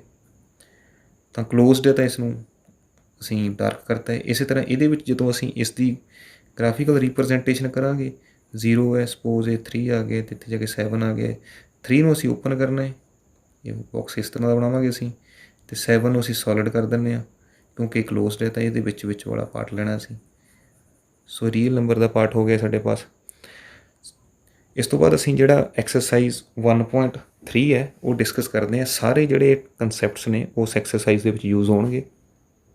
ਕੰਸੈਪਟ ਥੋੜ੍ਹੇ ਔਖੇ ਨੇ ਕਿਉਂਕਿ ਜੋ ਸਟੂਡੈਂਟਸ ਨੇ ਉਹਨਾਂ ਦਾ ਫਸਟ ਟਾਈਮ ਇਹਨਾਂ ਦੇ ਨਾਲ ਵਾਹ ਪੈ ਰਿਹਾ ਹੈ, ਫਸਟ ਟਾਈਮ ਉਹ ਇਸ ਚੀਜ਼ ਨੂੰ ਫੇਸ ਕਰ ਰਹੇ ਨੇ। ਸੋ ਕੋਸ਼ਿਸ਼ ਕਰੋ ਕਿ ਇਹਨਾਂ ਨੂੰ ਵਾਰ-ਵਾਰ ਤੁਸੀਂ ਦੁਹਰਾਈ ਕਰੋ, ਇਹਨਾਂ ਦੀ ਰਿਪੀਟ ਕਰੋ, ਰੈਪੀਟੀਸ਼ਨ ਕਰੋ। ਕੋਈ ਵੀ ਚੀਜ਼ ਮੁਸ਼ਕਿਲ ਨਹੀਂ ਹੁੰਦੀ ਹੈ, ਥੋੜ੍ਹਾ ਸਮਾਂ ਲੱਗਦਾ ਸਿੱਖਣ ਦੇ ਲਈ, ਬਟ ਡੈਫੀਨੇਟਲੀ ਤੁਸੀਂ ਸਿੱਖ ਜਾਓਗੇ, ਸਮਝ ਜਾਓਗੇ। ਸੋ ਇਸ ਤੋਂ ਬਾਅਦ ਐਕਸਰਸਾਈਜ਼ 1.3 ਸਟਾਰਟ ਕਰਦੇ ਹਾਂ। ਬੜੀ ਈਜ਼ੀ ਹੈ ਜੇਕਰ ਤੁਹਾਨੂੰ ਜਿਹੜਾ ਕੰਸੈਪਟ ਹੈ ਸਮਝ ਆ ਗਿਆ ਹੋਵੇ। ਸੋ ਦੋਸਤੋ, ਐਕਸਰਸਾਈਜ਼ 1.3 ਸਟਾਰਟ ਕਰਨ ਤੋਂ ਪਹਿਲਾਂ ਜੇਕਰ ਤੁਸੀਂ ਅਜੇ ਤੱਕ ਮੇਰੇ ਚੈਨਲ ਨੂੰ ਸਬਸਕ੍ਰਾਈਬ ਨਹੀਂ ਕੀਤਾ ਹੈ, ਪਲੀਜ਼ ਸਬਸਕ੍ਰਾਈਬ ਮਾਈ ਚੈਨਲ ਤਾਂ ਕਿ ਤੁਹਾਨੂੰ ਲੇਟੈਸਟ ਵੀਡੀਓਜ਼ ਦੇ ਰੈਗੂਲਰ ਅਪਡੇਟਸ ਜੋ ਨੇ ਮਿਲਦੇ ਰਹਿਣ। ਸੋ ਕੁਐਸਚਨ ਨੰਬਰ 1 ਦੇ ਵਿੱਚ ਕੀ ਹੈ, make correct statements by filling the symbol subset or not subset in the blank spaces. ਸਾਡੇ ਪਾਸ ਬਲੈਂਕ ਹੈ, ਇੱਥੇ ਅਸੀਂ ਚੈੱਕ ਕਰਨਾ ਸਬਸੈਟ ਹੈ ਜਾਂ ਨਹੀਂ ਹੈ। ਦੇਖੋ, ਜੇ ਇਹ ਵਾਲੇ ਐਲੀਮੈਂਟਸ ਇਸ ਸਾਈਡ ਹੈਗੇ ਨੇ ਤਾਂ ਸਬਸੈਟ ਹੈ, ਜੇ ਨਹੀਂ ਹੈ ਤਾਂ ਸਬਸੈਟ ਨਹੀਂ ਹੈ। 2 ਹੈ, 3 ਹੈ, 4 ਹੈ। ਸੋ ਇਹ ਕੀ ਬਣੇਗਾ, ਸਬਸੈਟ। ਉਮੀਦ ਹੈ ਤੁਹਾਨੂੰ ਸਮਝ ਆ ਗਿਆ ਹੋਵੇਗਾ। ਆਪਾਂ ਨੇ ਸਿਰਫ ਐਲੀਮੈਂਟਸ ਚੈੱਕ ਕਰਨੇ ਨੇ। ਇਹ ਇੱਧਰ ਨਹੀਂ ਹੈ, ਪਹਿਲਾ ਹੀ ਐਲੀਮੈਂਟ ਨਹੀਂ ਹੈ ਸਾਡਾ, ਸੋ ਨਾਟ ਆ ਸਬਸੈਟ। ਇਹ ਹੋਣਾ ਚਾਹੀਦਾ ਸੀ, ਤਦ ਹੀ ਸਬਸੈਟ ਬਣ ਸਕਦਾ ਹੈ। B ਅਤੇ C ਹੈਗੇ ਨੇ ਬਟ ਇਹ ਨਹੀਂ ਹੈ, so it's not a subset. Part 3, X is a student of class +1 of your school। ਸੋ ਜੋ ਇਹ ਸੈੱਟ ਹੈ ਇਹ ਸਾਰੇ +1 ਦੇ ਸਟੂਡੈਂਟਸ ਨੇ। ਦੂਸਰਾ ਸੈੱਟ ਕੀ ਹੈ ਸਾਡੇ ਪਾਸ, X is student of your school। ਸੋ +1 ਦੇ ਜਿਹੜੇ ਸਟੂਡੈਂਟਸ ਨੇ ਉਹ ਕਿਸ ਦੀ ਜਗ੍ਹਾ ਦੇ ਸਟੂਡੈਂਟ ਨੇ, ਸਕੂਲ ਦੇ ਹੀ ਸਟੂਡੈਂਟ ਨੇ। ਸੋ ਜੋ +1 ਦਾ ਹਰ ਸਟੂਡੈਂਟ ਹੋਏਗਾ ਉਸ ਨੂੰ ਅਸੀਂ ਕੀ ਬੋਲਾਂਗੇ ਕਿ ਉਹ ਸਕੂਲ ਦਾ ਸਟੂਡੈਂਟ ਹੈ, ਜਿਸ ਵੀ ਸਕੂਲ ਦੇ ਵਿੱਚ ਪੜ੍ਹਦਾ ਹੈ। ਸੋ ਇਹ ਕੀ ਹੋਏਗਾ, ਸਬਸੈਟ ਹੋਏਗਾ। X is a circle in the plane x is a circle in the same plane with radius 1। ਸੋ ਇੱਥੇ ਸਾਡੇ ਪਾਸ ਕੀ ਹੈ, ਸਰਕਲ ਹੈ। ਹੋ ਸਕਦਾ 2 ਸੈਂਟੀਮੀਟਰ ਦਾ ਹੋਵੇ, ਹੋ ਸਕਦਾ 3 ਦਾ ਹੋਵੇ, 4 ਦਾ ਹੋਵੇ, 5 ਦਾ ਹੋਵੇ, 6 ਦਾ ਹੋਵੇ। ਇੱਥੇ ਉਸਨੇ ਸਾਨੂੰ ਕੀ ਫਿਕਸ ਕਰਤਾ ਹੈ ਕਿ 1 ਯੂਨਿਟ ਹੀ ਲੈਣਾ ਹੈ, 1 ਸੈਂਟੀਮੀਟਰ, 1 ਮੀਟਰ, ਕੋਈ ਵੀ ਯੂਨਿਟ। ਇੱਥੇ ਕੋਈ ਵੀ ਹੋ ਸਕਦਾ ਹੈ। ਸੋ ਮੈਨੂੰ ਲੱਗਦਾ ਇਹ ਵੱਡਾ ਸੈੱਟ ਹੋਇਆ, ਇਹ ਛੋਟਾ ਹੋਇਆ। ਹਰ ਸਰਕਲ ਇਸ ਦੇ ਵਿੱਚ ਤਾਂ ਨਹੀਂ ਆਏਗਾ। ਜੇ ਮੈਂ ਇੱਥੇ 2 ਸੈਂਟੀਮੀਟਰ ਦਾ ਸਰਕਲ ਲੈ ਲਿਆ, ਫਿਰ ਜੇ 3 ਦਾ ਲੈ ਲਿਆ, ਫਿਰ 4 ਦਾ ਲੈ ਲਿਆ, ਫਿਰ ਕੀ ਇਸ ਦੇ ਵਿੱਚ ਆਏਗਾ? ਇਹ ਤਾਂ ਸਾਰੇ 1 ਵਾਲੇ ਨੇ, ਨਹੀਂ ਆਏਗਾ। ਸੋ ਇਹ ਕੀ ਹੋਏਗਾ? ਨੋਟ ਆ ਸਬਸੈਟ। Goat it? ਇਹ ਜਿਹੜਾ ਸਰਕਲ ਹੈ ਇਹਦੇ ਵਿੱਚ ਕੋਈ ਕੰਡੀਸ਼ਨ ਨਹੀਂ ਹੈ 1 ਸੈਂਟੀਮੀਟਰ, 2 ਸੈਂਟੀਮੀਟਰ, 3, 4, 5 ਕੋਈ ਵੀ ਲੈ ਸਕਦੇ ਹਾਂ। ਇੱਥੇ ਕੰਡੀਸ਼ਨ ਕੀ ਹੈ? 1 ਸੈਂਟੀਮੀਟਰ। ਸੋ ਇੱਥੇ ਸਾਰੇ ਸਰਕਲ ਜਿਹੜੇ ਨੇ 1 ਸੈਂਟੀਮੀਟਰ ਦੇ ਨੇ। ਸਪੋਜ਼ ਮੈਂ ਇੱਥੇ 2 ਸੈਂਟੀਮੀਟਰ ਦਾ ਲੈ ਲਿਆ, ਤਾਂ ਕੀ ਇਹ 2 ਸੈਂਟੀਮੀਟਰ ਵਾਲਾ ਸਰਕਲ ਇਸ ਸੈੱਟ 'ਚ ਹੈਗਾ? ਨਹੀਂ ਹੈਗਾ। ਇੱਥੇ ਤਾਂ ਸਾਰੇ 1 ਵਾਲੇ ਨੇ। ਸੋ ਇਹ ਸਬਸੈਟ ਨਹੀਂ ਹੋ ਸਕਦਾ। x is a triangle in a plane. ਇਹ ਕੀ ਹੈ? x is a rectangle. ਇਹ ਟਰਾਈਐਂਗਲਸ ਨੇ, ਇਹ ਰੈਕਟੈਂਗਲਸ ਨੇ। ਟਰਾਈਐਂਗਲਸ ਇਹਦੇ ਵਿੱਚ ਕਿਵੇਂ ਆਉਣਗੀਆਂ? So not a subset. x is an equilateral triangle. Equilateral triangle ਜਿਸ ਦੀਆਂ ਤਿੰਨੋਂ ਸਾਈਡਸ ਕੀ ਹੋਣਗੀਆਂ? ਸੇਮ ਹੋਣਗੀਆਂ। x is a triangle in the same plane. So ਇੱਥੇ ਸਾਡੇ ਕੋਲ ਜ਼ਿਆਦਾ ਟਰਾਈਐਂਗਲਸ ਨੇ। ਕਿਸੇ ਵੀ ਤਰ੍ਹਾਂ ਦੀ ਟਰਾਈਐਂਗਲ ਇੱਥੇ ਆ ਜਾਏਗੀ। ਦੇਖੋ ਇਕੁਈਲੇਟਰਲ ਵੀ ਇਹਦੇ ਵਿੱਚ ਆਏਗੀ, ਆਈਸੋਸਲੈਸ ਵੀ ਆਏਗੀ, ਅਤੇ ਸਾਡੇ ਪਾਸ ਸਕੇਲਨ ਵੀ ਆਏਗੀ, ਸਮਭੁਜੀ, ਸਮਦੋ ਭੁਜੀ, ਤਾਂ ਜਿਹੜੀ ਵਿਖਮ ਭੁਜੀ ਹੈ। ਇਹ ਵੱਡਾ ਸੈੱਟ ਹੈ, ਇਹ ਛੋਟਾ ਸੈੱਟ ਹੈ। ਸੋ ਇਹ ਕੀ ਬਣ ਗਿਆ? ਸਬਸੈਟ। ਇਹਦੇ ਵਿੱਚ ਜ਼ਿਆਦਾ ਟਰਾਈਐਂਗਲਸ ਨੇ, ਕੋਈ ਵੀ ਲੈ ਸਕਦੇ ਹਾਂ ਇਨ ਦੀ ਸੇਮ ਪਲੇਨ। ਪਲੇਨ ਕੋਈ ਇਸ਼ੂ ਨਹੀਂ ਹੈ। ਇਜ਼ ਅ ਟਰਾਈਐਂਗਲ, ਕਿਸੇ ਵੀ ਤਰ੍ਹਾਂ ਦੀ ਟਰਾਈਐਂਗਲ। ਇੱਥੇ ਕਿਹੜੀ ਟਰਾਈਐਂਗਲ ਹੈ? ਇਕੁਈਲੇਟਰਲ। ਸੋ ਇਕੁਈਲੇਟਰ ਟਰਾਈਐਂਗਲ ਇਸ ਦਾ ਪਾਰਟ ਤਾਂ ਬਣੇਗੀ ਨਾ। ਇਹਦੇ ਵਿੱਚ ਟਰਾਈਐਂਗਲਾਂ ਤਾਂ ਆਉਣੀਆਂ ਹੀ ਆਉਣੀਆਂ ਨੇ। ਤਾਂ ਇਹ ਇਕੁਈਲੇਟਰਲ ਹੈ, ਇਹ ਕੋਈ ਵੀ ਟਰਾਈਐਂਗਲ ਹੈ, ਤਾਂ ਇਹ ਟਰਾਈਐਂਗਲ ਇਹਦੇ ਵਿੱਚ ਹੀ ਹੋਣਗੀਆਂ ਨਾ। ਸਬਸੈਟ ਹੈ। x is N even natural number. So even natural number ਕਿਹੜੇ ਹੁੰਦੇ ਨੇ? 2, 4, 6 ਇੱਦਾਂ ਦੇ। x is N integer. Integer ਦੇ ਵਿੱਚ ਨੈਗੇਟਿਵ ਨੰਬਰ ਵੀ ਆ ਜਾਂਦੇ ਨੇ, -3, -2, -1, 0, 1, 2, 3। ਤਾਂ 2, 4, 6 ਤਾਂ ਆਉਣਗੇ ਇਹਨਾਂ ਦੇ ਵਿੱਚ। ਸੋ ਇਹ ਕੀ ਹੋਏਗਾ? ਸਬਸੈਟ ਹੋਏਗਾ। ਸੋ ਕੁਐਸਚਨ ਨੰਬਰ 2 ਅਸੀਂ ਚੈੱਕ ਕਰਨਾ ਹੈ ਕਿ ਟਰੂ ਹੈ ਜਾਂ ਫਾਲਸ ਹੈ। ਉਹਨਾਂ ਨੇ ਸਾਨੂੰ ਸਾਈਨ ਪਹਿਲਾਂ ਹੀ ਦਿੱਤਾ ਹੋਇਆ ਹੈ। ਕੁਐਸਚਨ ਨੰਬਰ 2 ਦੇ ਵਿੱਚ A, B ਇਹ ਜਿਹੜਾ ਸੈੱਟ ਹੈ ਸਾਡਾ, ਇਸ ਅ ਨੋਟ ਅ ਸਬਸੈਟ। ਇਸ ਦਾ ਸਬਸੈਟ ਨਹੀਂ ਹੈ। ਕਰੋ ਤਾਂ ਚੈੱਕ ਸਬਸੈਟ ਹੈ ਜਾਂ ਨਹੀਂ। ਇਹਦੇ ਵਿੱਚ ਐਲੀਮੈਂਟ ਹੈ A, ਇਸ ਦੇ ਵਿੱਚ ਐਲੀਮੈਂਟ A ਹੈਗਾ ਏ। ਇਸ ਦੇ ਵਿੱਚ ਐਲੀਮੈਂਟ ਹੈ B, ਇਸ ਦੇ ਵਿੱਚ ਵੀ B ਹੈਗਾ ਏ। ਸੋ ਇਸ ਦੇ ਸਾਰੇ ਐਲੀਮੈਂਟ ਜਿਹੜੇ ਨੇ 2 ਹੀ ਨੇ, A ਅਤੇ B ਇਹਦੇ ਵਿੱਚ ਮੌਜੂਦ ਨੇ। ਤਾਂ ਸਬਸੈਟ ਦੀ ਡੈਫੀਨੇਸ਼ਨ ਕੀ ਹੈ ਕਿ ਜੇਕਰ ਇਸ ਸੈੱਟ ਦੇ ਸਾਰੇ ਐਲੀਮੈਂਟਸ ਦੂਸਰੇ ਸੈੱਟ ਦੇ ਵਿੱਚ ਹੋਣ ਤਾਂ ਉਹ ਸਬਸੈਟ ਹੁੰਦਾ ਹੈ। ਪਰ ਇਸਨੇ ਸਾਈਨ ਕਿਹੜਾ ਪਾਇਆ ਹੈ? ਨੋਟ ਆ ਸਬਸੈਟ। ਸੋ ਇਹ ਕੀ ਹੋ ਗਿਆ? ਫਾਲਸ।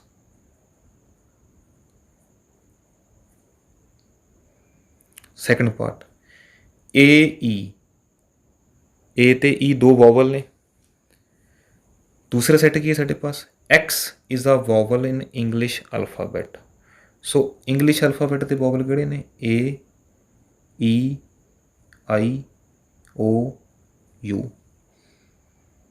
ਸੋ A ਹੈ ਇੱਥੇ ਸਾਡੇ ਕੋਲ, E ਇਹ ਵੀ ਹੈ ਸਾਡੇ ਕੋਲ, ਤਾਂ ਇਹ ਸਬਸੈਟ ਬਣਿਆ।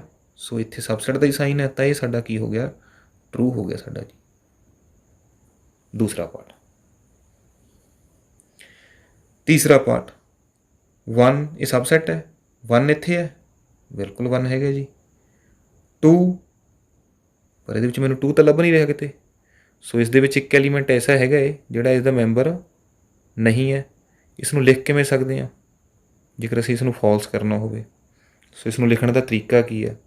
ਤੁਸੀਂ ਇਸ ਤਰ੍ਹਾਂ ਲਿਖ ਸਕਦੇ ਹੋ, 2 ਬਿਲੋਂਗਸ ਟੂ, ਸਪੋਜ਼ ਇਹ ਸੈੱਟ A ਹੈ, but 2 does not belongs to, suppose ਇਹ ਸੈੱਟ B ਹੈ।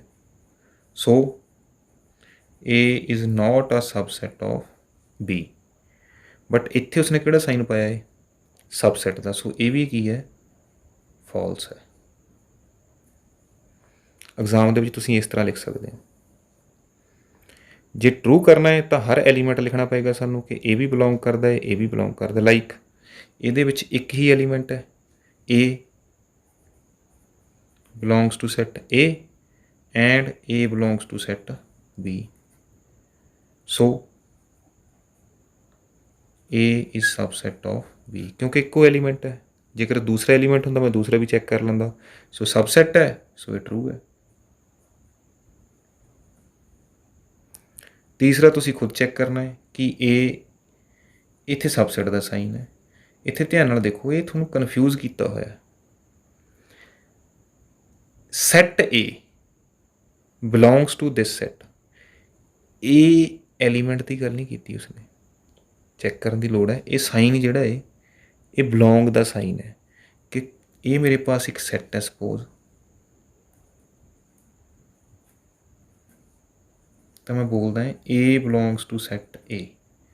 ਐਲੀਮੈਂਟ ਬਿਲੋਂਗ ਤਾਂ ਕਰਦਾ ਹੈ, ਬਟ ਕੀ ਸੈਟ ਬਿਲੋਂਗ ਕਰਦਾ ਹੈ? ਇਹਦੇ ਵਿੱਚ ਕਿਤੇ ਸੈਟ ਹੈ? ਲਾਈਕ ਇਸ ਤਰ੍ਹਾਂ ਲਿਖਿਆ ਕਿਤੇ ਸੈਟ ਦੇ ਵਿੱਚ ਸੈਟ A ਨਹੀਂ ਲਿਖਿਆ ਹੋਇਆ। ਸੋ ਸੈਟ A ਇਸ ਨੂੰ ਬਿਲੋਂਗ ਨਹੀਂ ਕਰਦਾ। ਐਲੀਮੈਂਟਸ ਬਿਲੋਂਗ ਕਰਦੇ ਨੇ, A B C ਬਿਲੋਂਗ ਕਰਦੇ ਨੇ। ਜੇ ਇੱਥੇ ਪੁੱਛਦਾ A ਐਲੀਮੈਂਟ ਬਿਲੋਂਗ ਕਰਦਾ ਤਾਂ ਟਰੂ ਹੁੰਦਾ, ਬਟ ਉਹ ਪੁੱਛ ਰਿਹਾ ਸੈਟ A ਬਿਲੋਂਗ ਕਰਦਾ, ਸੈਟ ਬਿਲੋਂਗ ਨਹੀਂ ਕਰਦਾ ਹੈਗਾ। ਸਬਸੈਟ ਦੀ ਗੱਲ ਨਹੀਂ ਕੀਤੀ। ਸੋ ਇਹ ਵੀ ਕੀ ਆ, ਫਾਲਸ ਹੈ। बड़ा घुमाया इस क्वेश्चन ਦੇ ਵਿੱਚ ਉਸਨੇ। Part 6, x is an even natural number less than 6। So x एक even natural number है, 6 ਤੋਂ less है, छोटा है। सो less than 6।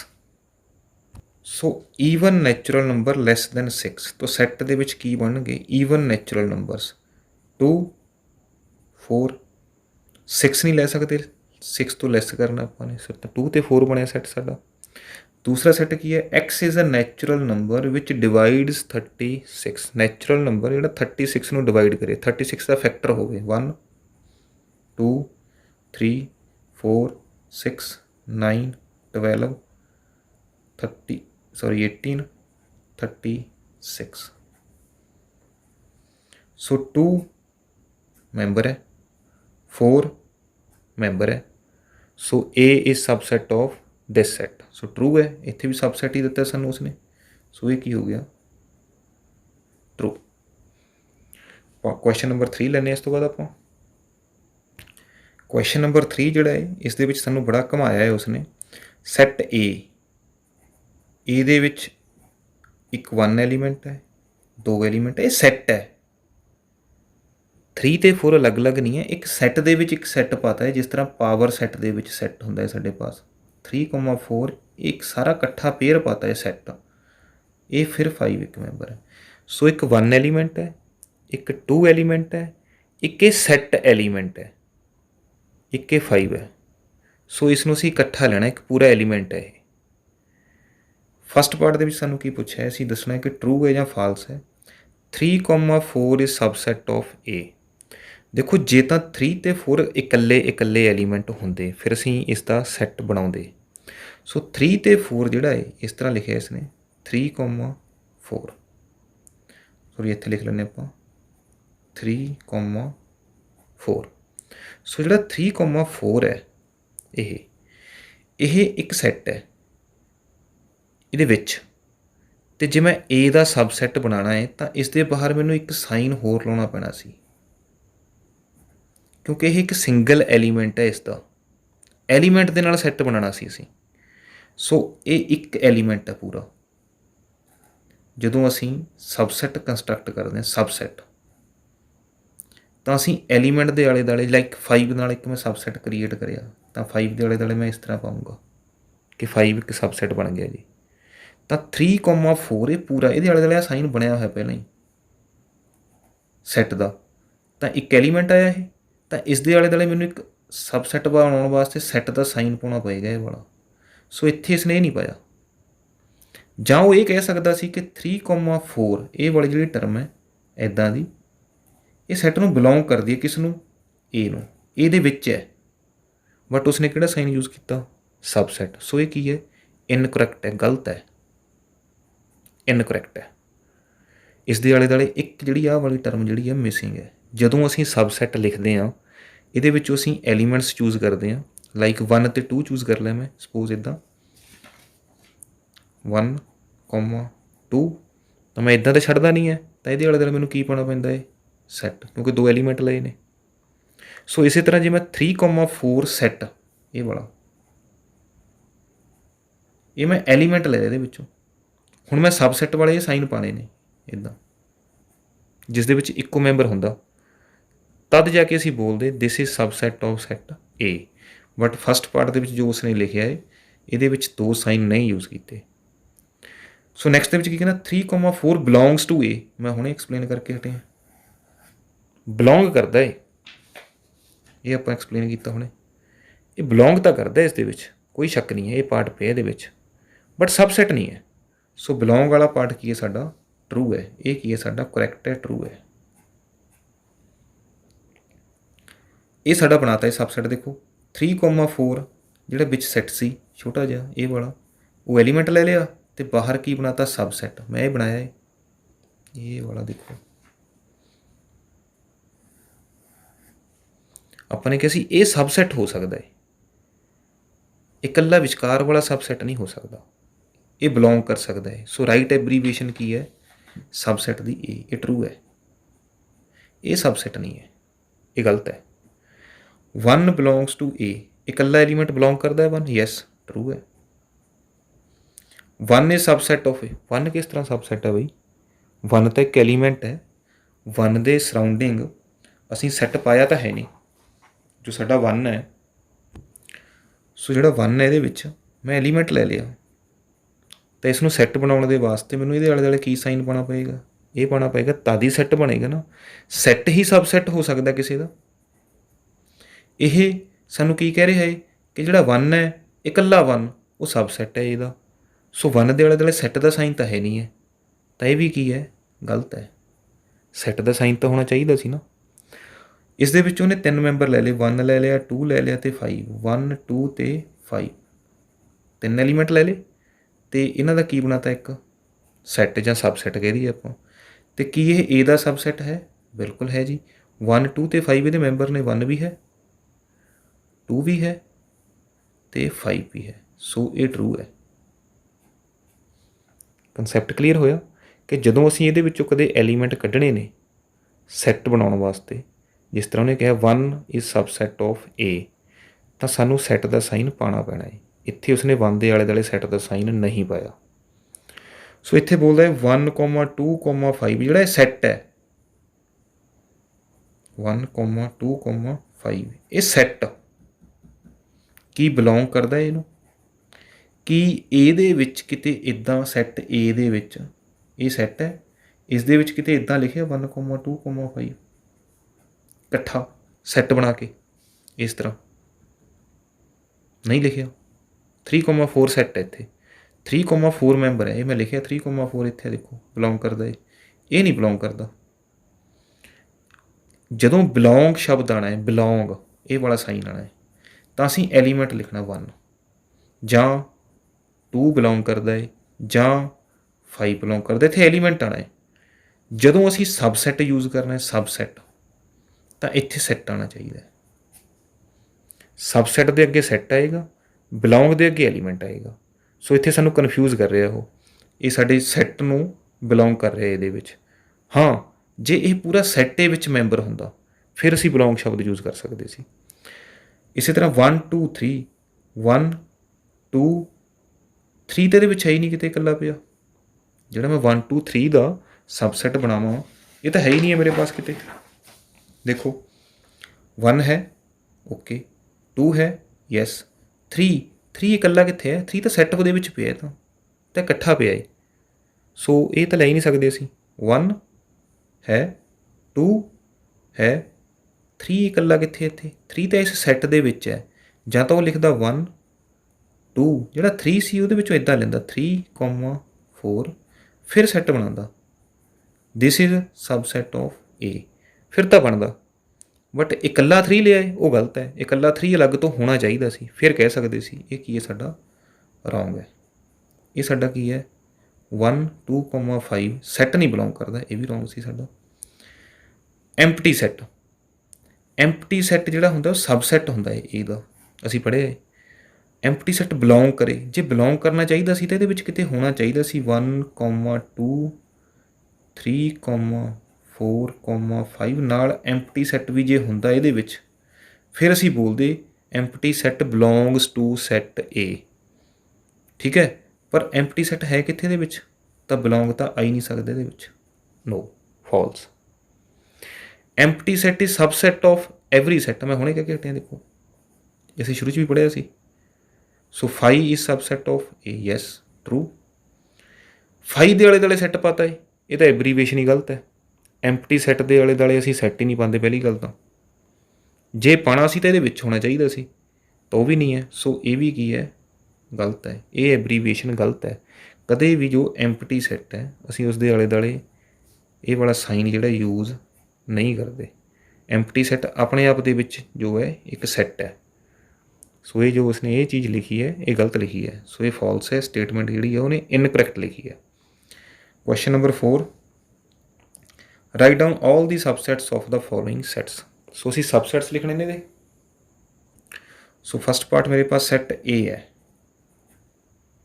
ਇਹਦੇ ਸਬਸੈਟਸ ਕੀ ਹੋਣਗੇ।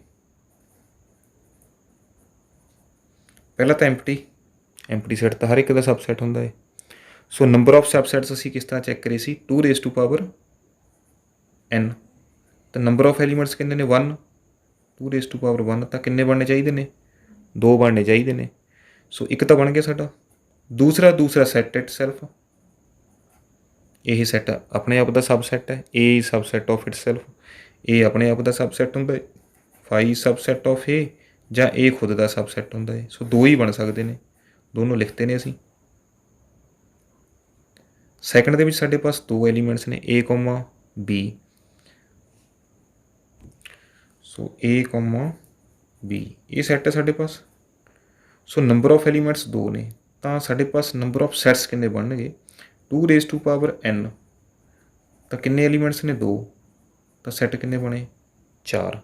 ਸਾਡੇ ਕੋਲ 4 ਸਬਸੈਟ ਬਣਨੇ ਚਾਹੀਦੇ ਆ। ਪਹਿਲਾ ਸਬਸੈਟ ਅਸੀਂ ਬਣਾਉਂਦੇ ਹਾਂ ਐਮਪਟੀ ਸੈੱਟ, ਇਹ ਤਾਂ ਬਣਨਾ ਹੀ ਬਣਨਾ। Set it self, A, B ਵੀ ਬਣਨਾ ਹੀ ਬਣਨਾ ਸਬਸੈਟ।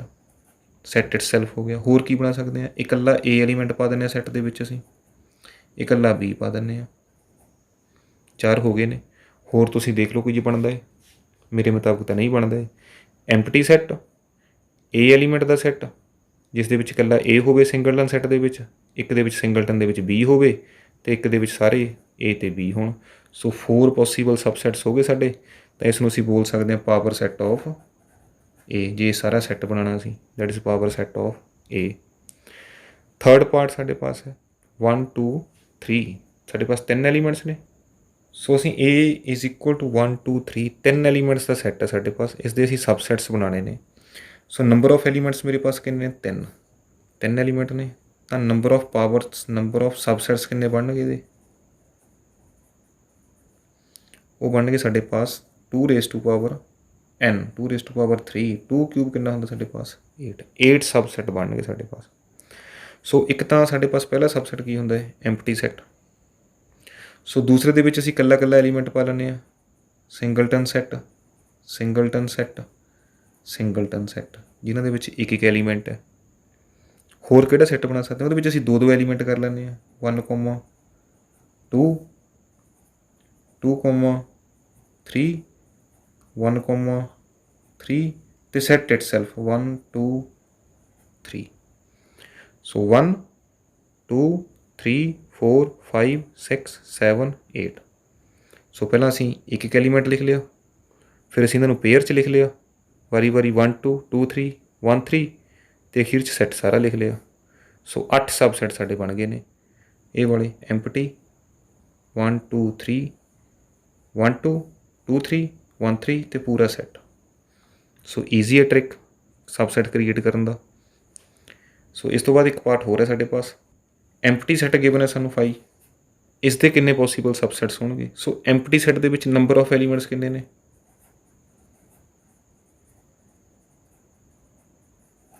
0। ਸੋ ਪੋਸੀਬਲ ਸਬਸੈਟਸ ਕਿਵੇਂ ਪਤਾ ਲੱਭਦੇ ਹਾਂ ਅਸੀਂ, 2n, 2^0। ਸੋ ਕਿਸੇ ਦੀ ਵੀ ਪਾਵਰ 0 ਹੋਵੇ ਤਾਂ ਕਿੰਨਾ ਆਉਂਦਾ ਆਨਸਰ, 1। ਤਾਂ ਪੋਸੀਬਲ ਸਬਸੈਟ ਕਿੰਨੇ ਹੋਣਗੇ, 1 ਹੋਣਗੇ। So set itself, empty set ਹੈ ਇਹ, ਨਲ ਸੈੱਟ ਹੈ ਸਾਡਾ। Set itself 5 is subset of 5, ਇਹ ਆਪਣੇ ਆਪ ਦਾ ਹੀ ਸਬਸੈਟ ਹੈ ਅਤੇ ਐਂਪਟੀ ਸੈੱਟ ਵੀ ਆ ਗਿਆ ਸਾਡੇ ਪਾਸ। ਸੋ ਇੱਕ ਹੀ ਸਬਸੈਟ ਬਣਿਆ ਸਾਡਾ, ਉਹ ਕੀ ਬਣਿਆ ਫਾਈ ਐਂਪਟੀ, ਜਾਂ ਸੈੱਟ ਇਟ ਸੈਲਫ ਕਹਿ ਸਕਦੇ ਹਾਂ, ਜਾਂ ਇਸ ਨੂੰ ਐਂਪਟੀ ਸੈੱਟ ਵੀ ਬੋਲ ਸਕਦੇ ਹਾਂ ਅਸੀਂ। ਦੋਨੋਂ ਤਰੀਕੇ ਪਾਸੇ ਇਹ ਦੋਨੋਂ ਚੀਜ਼ਾਂ ਸਾਡੇ ਪਾਸ ਆ ਗਈਆਂ। Empty set is subset of every set and set is subset of it self. So empty set he given ਹੈ ਸਾਨੂੰ, ਤਾਂ ਸਾਡੇ ਪਾਸ ਕਿੰਨੇ ਸੈੱਟ ਬਣੇ 1। ਕੁਐਸਚਨ ਨੰਬਰ 5 ਦੇ ਵਿੱਚ ਸਾਨੂੰ ਪੁੱਛਿਆ ਹੋਇਆ how many elements has power set of A if A is an empty set. ਆਪਾਂ ਹੁਣੇ ਐਕਸਪਲੇਨ ਕਰਕੇ ਹਟੇ ਇਹ ਵਾਲਾ ਕੁਐਸਚਨ। ਇਸ ਦੇ ਕਿੰਨੇ ਸਬਸੈਟਸ ਬਣੇ ਸੀ ਸਾਡੇ ਕੋਲ 2⁻0 1, ਤਾਂ ਨੰਬਰ ਆਫ ਐਲੀਮੈਂਟਸ ਕਿੰਨੇ ਹੋਣਗੇ ਸਾਡੇ ਕੋਲ 1। ਇਸ ਦਾ ਆਂਸਰ ਕੀ ਆਏਗਾ 1 ਆਏਗਾ। So number of elements in power set of A is equal to 1। ਇਹ ਵਾਲਾ ਕੁਐਸਚਨ ਹੈ 4th ਪਾਰਟ ਸਾਡਾ। Question number 6 write the following as intervals. ਇਹ ਈਜ਼ੀ ਹੈ। ਸੋ ਜਿਸ ਸਾਈਡ ਸਟ੍ਰਿਕਟਲੀ ਸਾਈਨ ਹੈ ਅਸੀਂ ਓਪਨ ਬਰੈਕਟ ਲੈਣੀ ਹੈ, ਜਿਸ ਸਾਈਡ ਲੈਸ ਦੈਨ ਇਕੁਅਲ ਹੈ ਉਸ ਸਾਈਡ ਅਸੀਂ ਕਲੋਜ਼ ਬਰੈਕਟ ਲੈਣੀ ਹੈ, ਇੰਟਰਵਲ ਬਣ ਜਾਣਾ ਹੈ ਸਾਡਾ। ਸੋ ਸਾਡੇ ਪਾਸ ਕੀ ਹੈ ਕੁਐਸਚਨ ਨੰਬਰ 6 ਦੇ ਵਿੱਚ, ਇਹ ਈਜ਼ੀ ਹੈ। ਇਹ ਤੁਸੀਂ ਚੈਪਟਰ 6 ਦੇ ਵਿੱਚ ਜਾਂ ਤਾਂ ਕਰ ਲਿਆ ਹੋਣਾ ਜਾਂ ਤੁਸੀਂ ਕਰ ਲਓਗੇ। ਕੁਐਸਚਨ ਨੰਬਰ 6 ਦੇ ਵਿੱਚ ਪਾਰਟ 1। ਸੋ ਜਿਸ ਸਾਈਡ ਸਟ੍ਰਿਕਟਲੀ ਲੈਸ ਦੈਨ ਹੈ ਓਪਨ ਬਰੈਕਟ, ਜਿਸ ਦਿਨ ਲੈਸ ਦੈਨ ਅਤੇ ਇਕੁਅਲ ਹੈ ਉੱਧਰ ਕਲੋਜ਼ਡ ਇੰਟਰਵਲ। ਸੋ ਇਹ ਸਾਡਾ ਇੰਟਰਵਲ ਬਣ ਗਿਆ ਸੈਮੀ ਕਲੋਜ਼ਡ ਜਾਂ ਸੈਮੀ ਓਪਨ। ਇਸ ਸਾਈਡ 'ਤੇ ਅਸੀਂ ਓਪਨ ਰੱਖਿਆ ਹੈ ਕਿਉਂਕਿ ਜਿਹੜੀ ਇਹ ਵਾਲਾ ਸਾਈਨ ਹੈ strictly greater then x is strictly greater then -4, ਇੱਧਰ ਲੈਸ ਦੈਨ ਅਤੇ ਇਕੁਅਲ ਟੂ ਦਾ ਸਾਈਨ ਹੈ। ਸੋ ਇੱਧਰ ਕੀ ਆ ਗਈ ਸਾਡੀ ਕਲੋਜ਼ਡ ਬਰੈਕਟ ਆ ਗਈ। ਇਸੇ ਤਰ੍ਹਾਂ ਇਹਦੇ ਵਿੱਚ ਦੋਨੋਂ ਸਾਈਨ ਜਿਹੜੇ ਨੇ ਸਟ੍ਰਿਕਟਲੀ ਨੇ, x strictly greater then -12, strictly less than -10, ਤਾਂ ਸਾਡੀ ਬਰੈਕਟ ਕੀ ਬਣੇਗੀ ਦੂਸਰੇ ਪਾਰਟ ਦੇ ਵਿੱਚ -12 ਇੱਕ, ਦੂਸਰਾ ਸਾਡਾ -10 ਹੈ। ਦੋਨੋਂ ਕੀ ਬਣਨਗੀਆਂ ਓਪਨ, ਕਿਉਂਕਿ ਇਕੁਅਲ ਦਾ ਸਾਈਨ ਨਹੀਂ ਹੈ। ਤਾਂ ਇਕੁਅਲ ਦੇ ਵਿੱਚ ਅਸੀਂ ਕਲੋਜ਼ਡ ਇੰਟਰਵਲ ਯੂਜ਼ ਕਰਦੇ ਹਾਂ। ਇੱਥੇ ਅਸੀਂ ਕਿਹੜਾ ਇੰਟਰਵਲ ਯੂਜ਼ ਕਰਨਾ ਹੈ ਓਪਨ, ਕਿਉਂਕਿ ਸਟ੍ਰਿਕਟਲੀ ਲੈਸ ਦੈਨ ਜਾਂ ਗ੍ਰੇਟਰ ਦੈਨ ਦਾ ਸਾਈਨ ਹੈ। ਪਾਰਟ 3 ਦੋ ਨੰਬਰ ਨੇ ਸਾਡੇ ਪਾਸ 0 ਅਤੇ 7। ਸੋ 7 ਵਾਲੇ ਪਾਸੇ ਜਿਹੜਾ ਸਾਈਨ ਹੈ ਸਟ੍ਰਿਕਟਲੀ ਦਾ ਹੈ ਤਾਂ ਓਪਨ ਇੰਟਰਵਲ, ਇੱਧਰ ਇਕੁਅਲ ਵੀ ਹੈ ਤਾਂ ਇੱਧਰ ਕੀ ਆਉਣਾ ਸਾਡੇ ਪਾਸ ਕਲੋਜ਼ ਇੰਟਰਵਲ 0,7। ਇਸੇ ਤਰ੍ਹਾਂ ਲਾਸਟ ਪਾਰਟ ਸਾਡੇ ਪਾਸ ਪਾਰਟ 4th ਹੈ। ਰੀਅਲ ਨੰਬਰ 3 to 4, 3 ਹੈ 4 ਹੈ, ਦੋਨੋਂ ਸਾਈਡ ਇਕੁਅਲ ਦਾ ਵੀ ਸਾਈਨ ਹੈ। ਸੋ ਦੋਨੇ ਸਾਈਡ ਅਸੀਂ ਕੀ ਪਾਵਾਂਗੇ ਕਲੋਜ਼ਡ ਬਰੈਕਟ ਪਾਵਾਂਗੇ। ਸੋ ਇਹ ਕਲੋਜ਼ਡ ਇੰਟਰਵਲ ਹੈ, ਇਹ ਸੈਮੀ ਕਲੋਜ਼ਡ ਇੰਟਰਵਲ ਹੈ ਜਾਂ ਸੈਮੀ ਓਪਨ ਹੈ। ਇਹ ਓਪਨ ਇੰਟਰਵਲ ਹੈ ਕਿਉਂਕਿ ਦੋਨੋਂ ਐਂਡਸ ਓਪਨ ਨੇ ਇਸ ਦੇ ਦੋਨੋਂ ਐਂਡਸ ਕੀ ਨੇ ਕਲੋਜ਼ਡ ਨੇ, ਦੋਨੋਂ ਪਾਸੇ ਇੱਕ ਸੇਮ ਬਰੈਕਟ ਹੈ ਕਲੋਜ਼ਡ। ਕਲੋਜ਼ ਦਾ ਮਤਲਬ ਹੈ ਕਿ 3 ਅਤੇ 4 ਵੀ ਵਿੱਚ ਸ਼ਾਮਿਲ ਨੇ। 3 ਅਤੇ 4 ਵੀ ਹੋ ਸਕਦਾ x ਇਕੁਅਲ ਹੋ ਸਕਦਾ, 3 ਦੇ ਬਰਾਬਰ ਹੋ ਸਕਦਾ ਹੈ, 4 ਦੇ ਬਰਾਬਰ ਹੋ ਸਕਦਾ ਹੈ, ਪਰ ਇੱਥੇ -12 ਦੇ ਬਰਾਬਰ ਨਹੀਂ ਹੋ ਸਕਦਾ। ਓਪਨ ਦਾ ਮਤਲਬ ਕੀ ਹੈ -12 ਅਸੀਂ ਵਿੱਚ ਨਹੀਂ ਲੈਣਾ, -10 ਵੀ ਅਸੀਂ ਵਿੱਚ ਨਹੀਂ ਲੈਣਾ। ਸੋ ਕੁਐਸਚਨ ਨੰਬਰ 7, ਜੋ ਕੁਐਸਚਨ ਨੰਬਰ 7 ਹੈ ਉਹ 6 ਦਾ ਆਪੋਜ਼ਿਟ ਹੈ। 6 ਦੇ ਵਿੱਚ ਸਾਨੂੰ ਸੈੱਟ ਬਿਲਡਰ ਫਾਰਮ ਦਿੱਤੀ ਹੋਈ ਸੀ ਅਤੇ ਕੁਐਸਚਨ ਨੰਬਰ 7 ਦੇ ਵਿੱਚ ਸਾਨੂੰ ਇੰਟਰਵਲ ਦਿੱਤੇ ਨੇ ਅਤੇ ਅਸੀਂ ਇਸ ਨੂੰ ਸੈੱਟ ਬਿਲਡਰ ਫਾਰਮ ਦੇ ਵਿੱਚ ਲਿਖਣਾ ਹੈ। ਸੋ ਇੰਟਰਵਲ ਸਾਡੇ ਪਾਸ -3,0। ਸੋ ਦੈਟ ਮੀਨਸ ਨਾ ਤਾਂ 3 ਇਨਕਲੂਡਡ ਹੈ ਨਾ 0 ਇਨਕਲੂਡਡ ਹੈ। ਇਹਦੇ ਵਿੱਚ ਵੀ ਸਟ੍ਰਿਕਟਲੀ ਵਾਲਾ ਸਾਈਨ ਆਏਗਾ, ਇਹਦੇ ਵਿੱਚ ਵੀ -10 ਤੋਂ ਲੈ ਕੇ 0 ਦੇ ਵਿੱਚ। ਸੋ ਅਸੀਂ ਇਸ ਤਰ੍ਹਾਂ ਸੈੱਟ ਲਿਖਣਾ ਹੈ, ਇਹ set A is set of all those x such that x is a real number, x belongs to set of reals such that ਜੋ x ਹੈ 0 ਤੋਂ ਸਟ੍ਰਿਕਟਲੀ ਛੋਟਾ ਹੈ ਅਤੇ -3 ਤੋਂ ਸਟ੍ਰਿਕਟਲੀ ਵੱਡਾ ਹੈ। ਇੱਥੇ ਓਪਨ ਬਰੈਕਟਸ ਨੇ ਤਾਂ ਇਸ ਲਈ ਆਪਾਂ ਨੇ ਇਕੁਅਲ ਦਾ ਸਾਈਨ ਜਿਹੜਾ ਯੂਜ਼ ਨਹੀਂ ਕੀਤਾ। ਇਹ ਸਾਡਾ ਫਸਟ ਪਾਰਟ ਹੈ। ਇਸੇ ਤਰ੍ਹਾਂ ਸੈਕੰਡ ਪਾਰਟ ਦੇ ਵਿੱਚ ਸਾਨੂੰ ਗਿਵਨ ਹੈ 6,12 ਕਲੋਜ਼ਡ।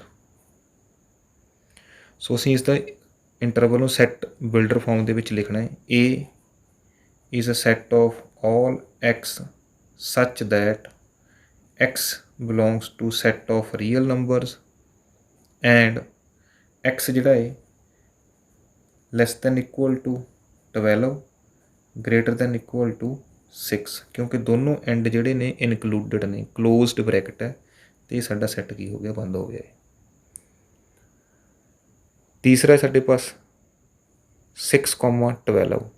ਸੋ 6 ਓਪਨ ਹੈ, 12 क्लोज है। तो जिस साइड ओपन है ਅਸੀਂ ਸਟ੍ਰਿਕਟਲੀ ਦਾ ਸਾਈਨ ਪਾ ਦੇਣਾ ਹੈ। ਸੋ ਪਾਰਟ 3 ਤੁਸੀਂ ਖੁਦ ਕਰਨਾ ਹੈ। ਪਾਰਟ 3 ਦੇ ਵਿੱਚ ਤੁਸੀਂ ਕੀ ਸਾਈਨ ਯੂਜ਼ ਕਰਨਾ ਹੈ, ਇੱਥੇ ਸਿਰਫ ਇਹ ਸਾਈਨ ਯੂਜ਼ ਕਰਨਾ ਹੈ, ਕਿਉਂਕਿ 6 ਵਾਲੀ ਸਾਈਡ ਕੀ ਹੈ, ਓਪਨ ਬ੍ਰੈਕਟ ਹੈ, ਇਕੁਅਲ ਨਹੀਂ। 6 ਅਸੀਂ ਇਨਕਲੂਡ ਨਹੀਂ ਕਰਨਾ, 6 ਅਸੀਂ ਸ਼ਾਮਿਲ ਨਹੀਂ ਕਰਨਾ ਹੈ। ਪਾਰਟ 4 ਸਾਡੇ ਪਾਸ ਹੈ -23 to 5। ਪਾਰਟ 4 ਸਾਡੇ ਪਾਸ ਹੈ -23 to 5। -23 ਕਲੋਜ਼ਡ ਹੈ, 5 ਸਾਡੇ ਪਾਸ ਓਪਨ ਹੈ। So A is set of all x such that x belongs to set of real numbers and x is greater than or equal to -23, क्योंकि इस साइड की है क्लोज्ड ब्रैकेट है, इस साइड ओपन है, 5 ਅਸੀਂ इंक्लूड नहीं करना है and is strictly less than 5। सो ये ਅਸੀਂ ਲਿਖਤੀ ਹੈ ਸੈੱਟ ਬਿਲਡਰ ਫਾਰਮ।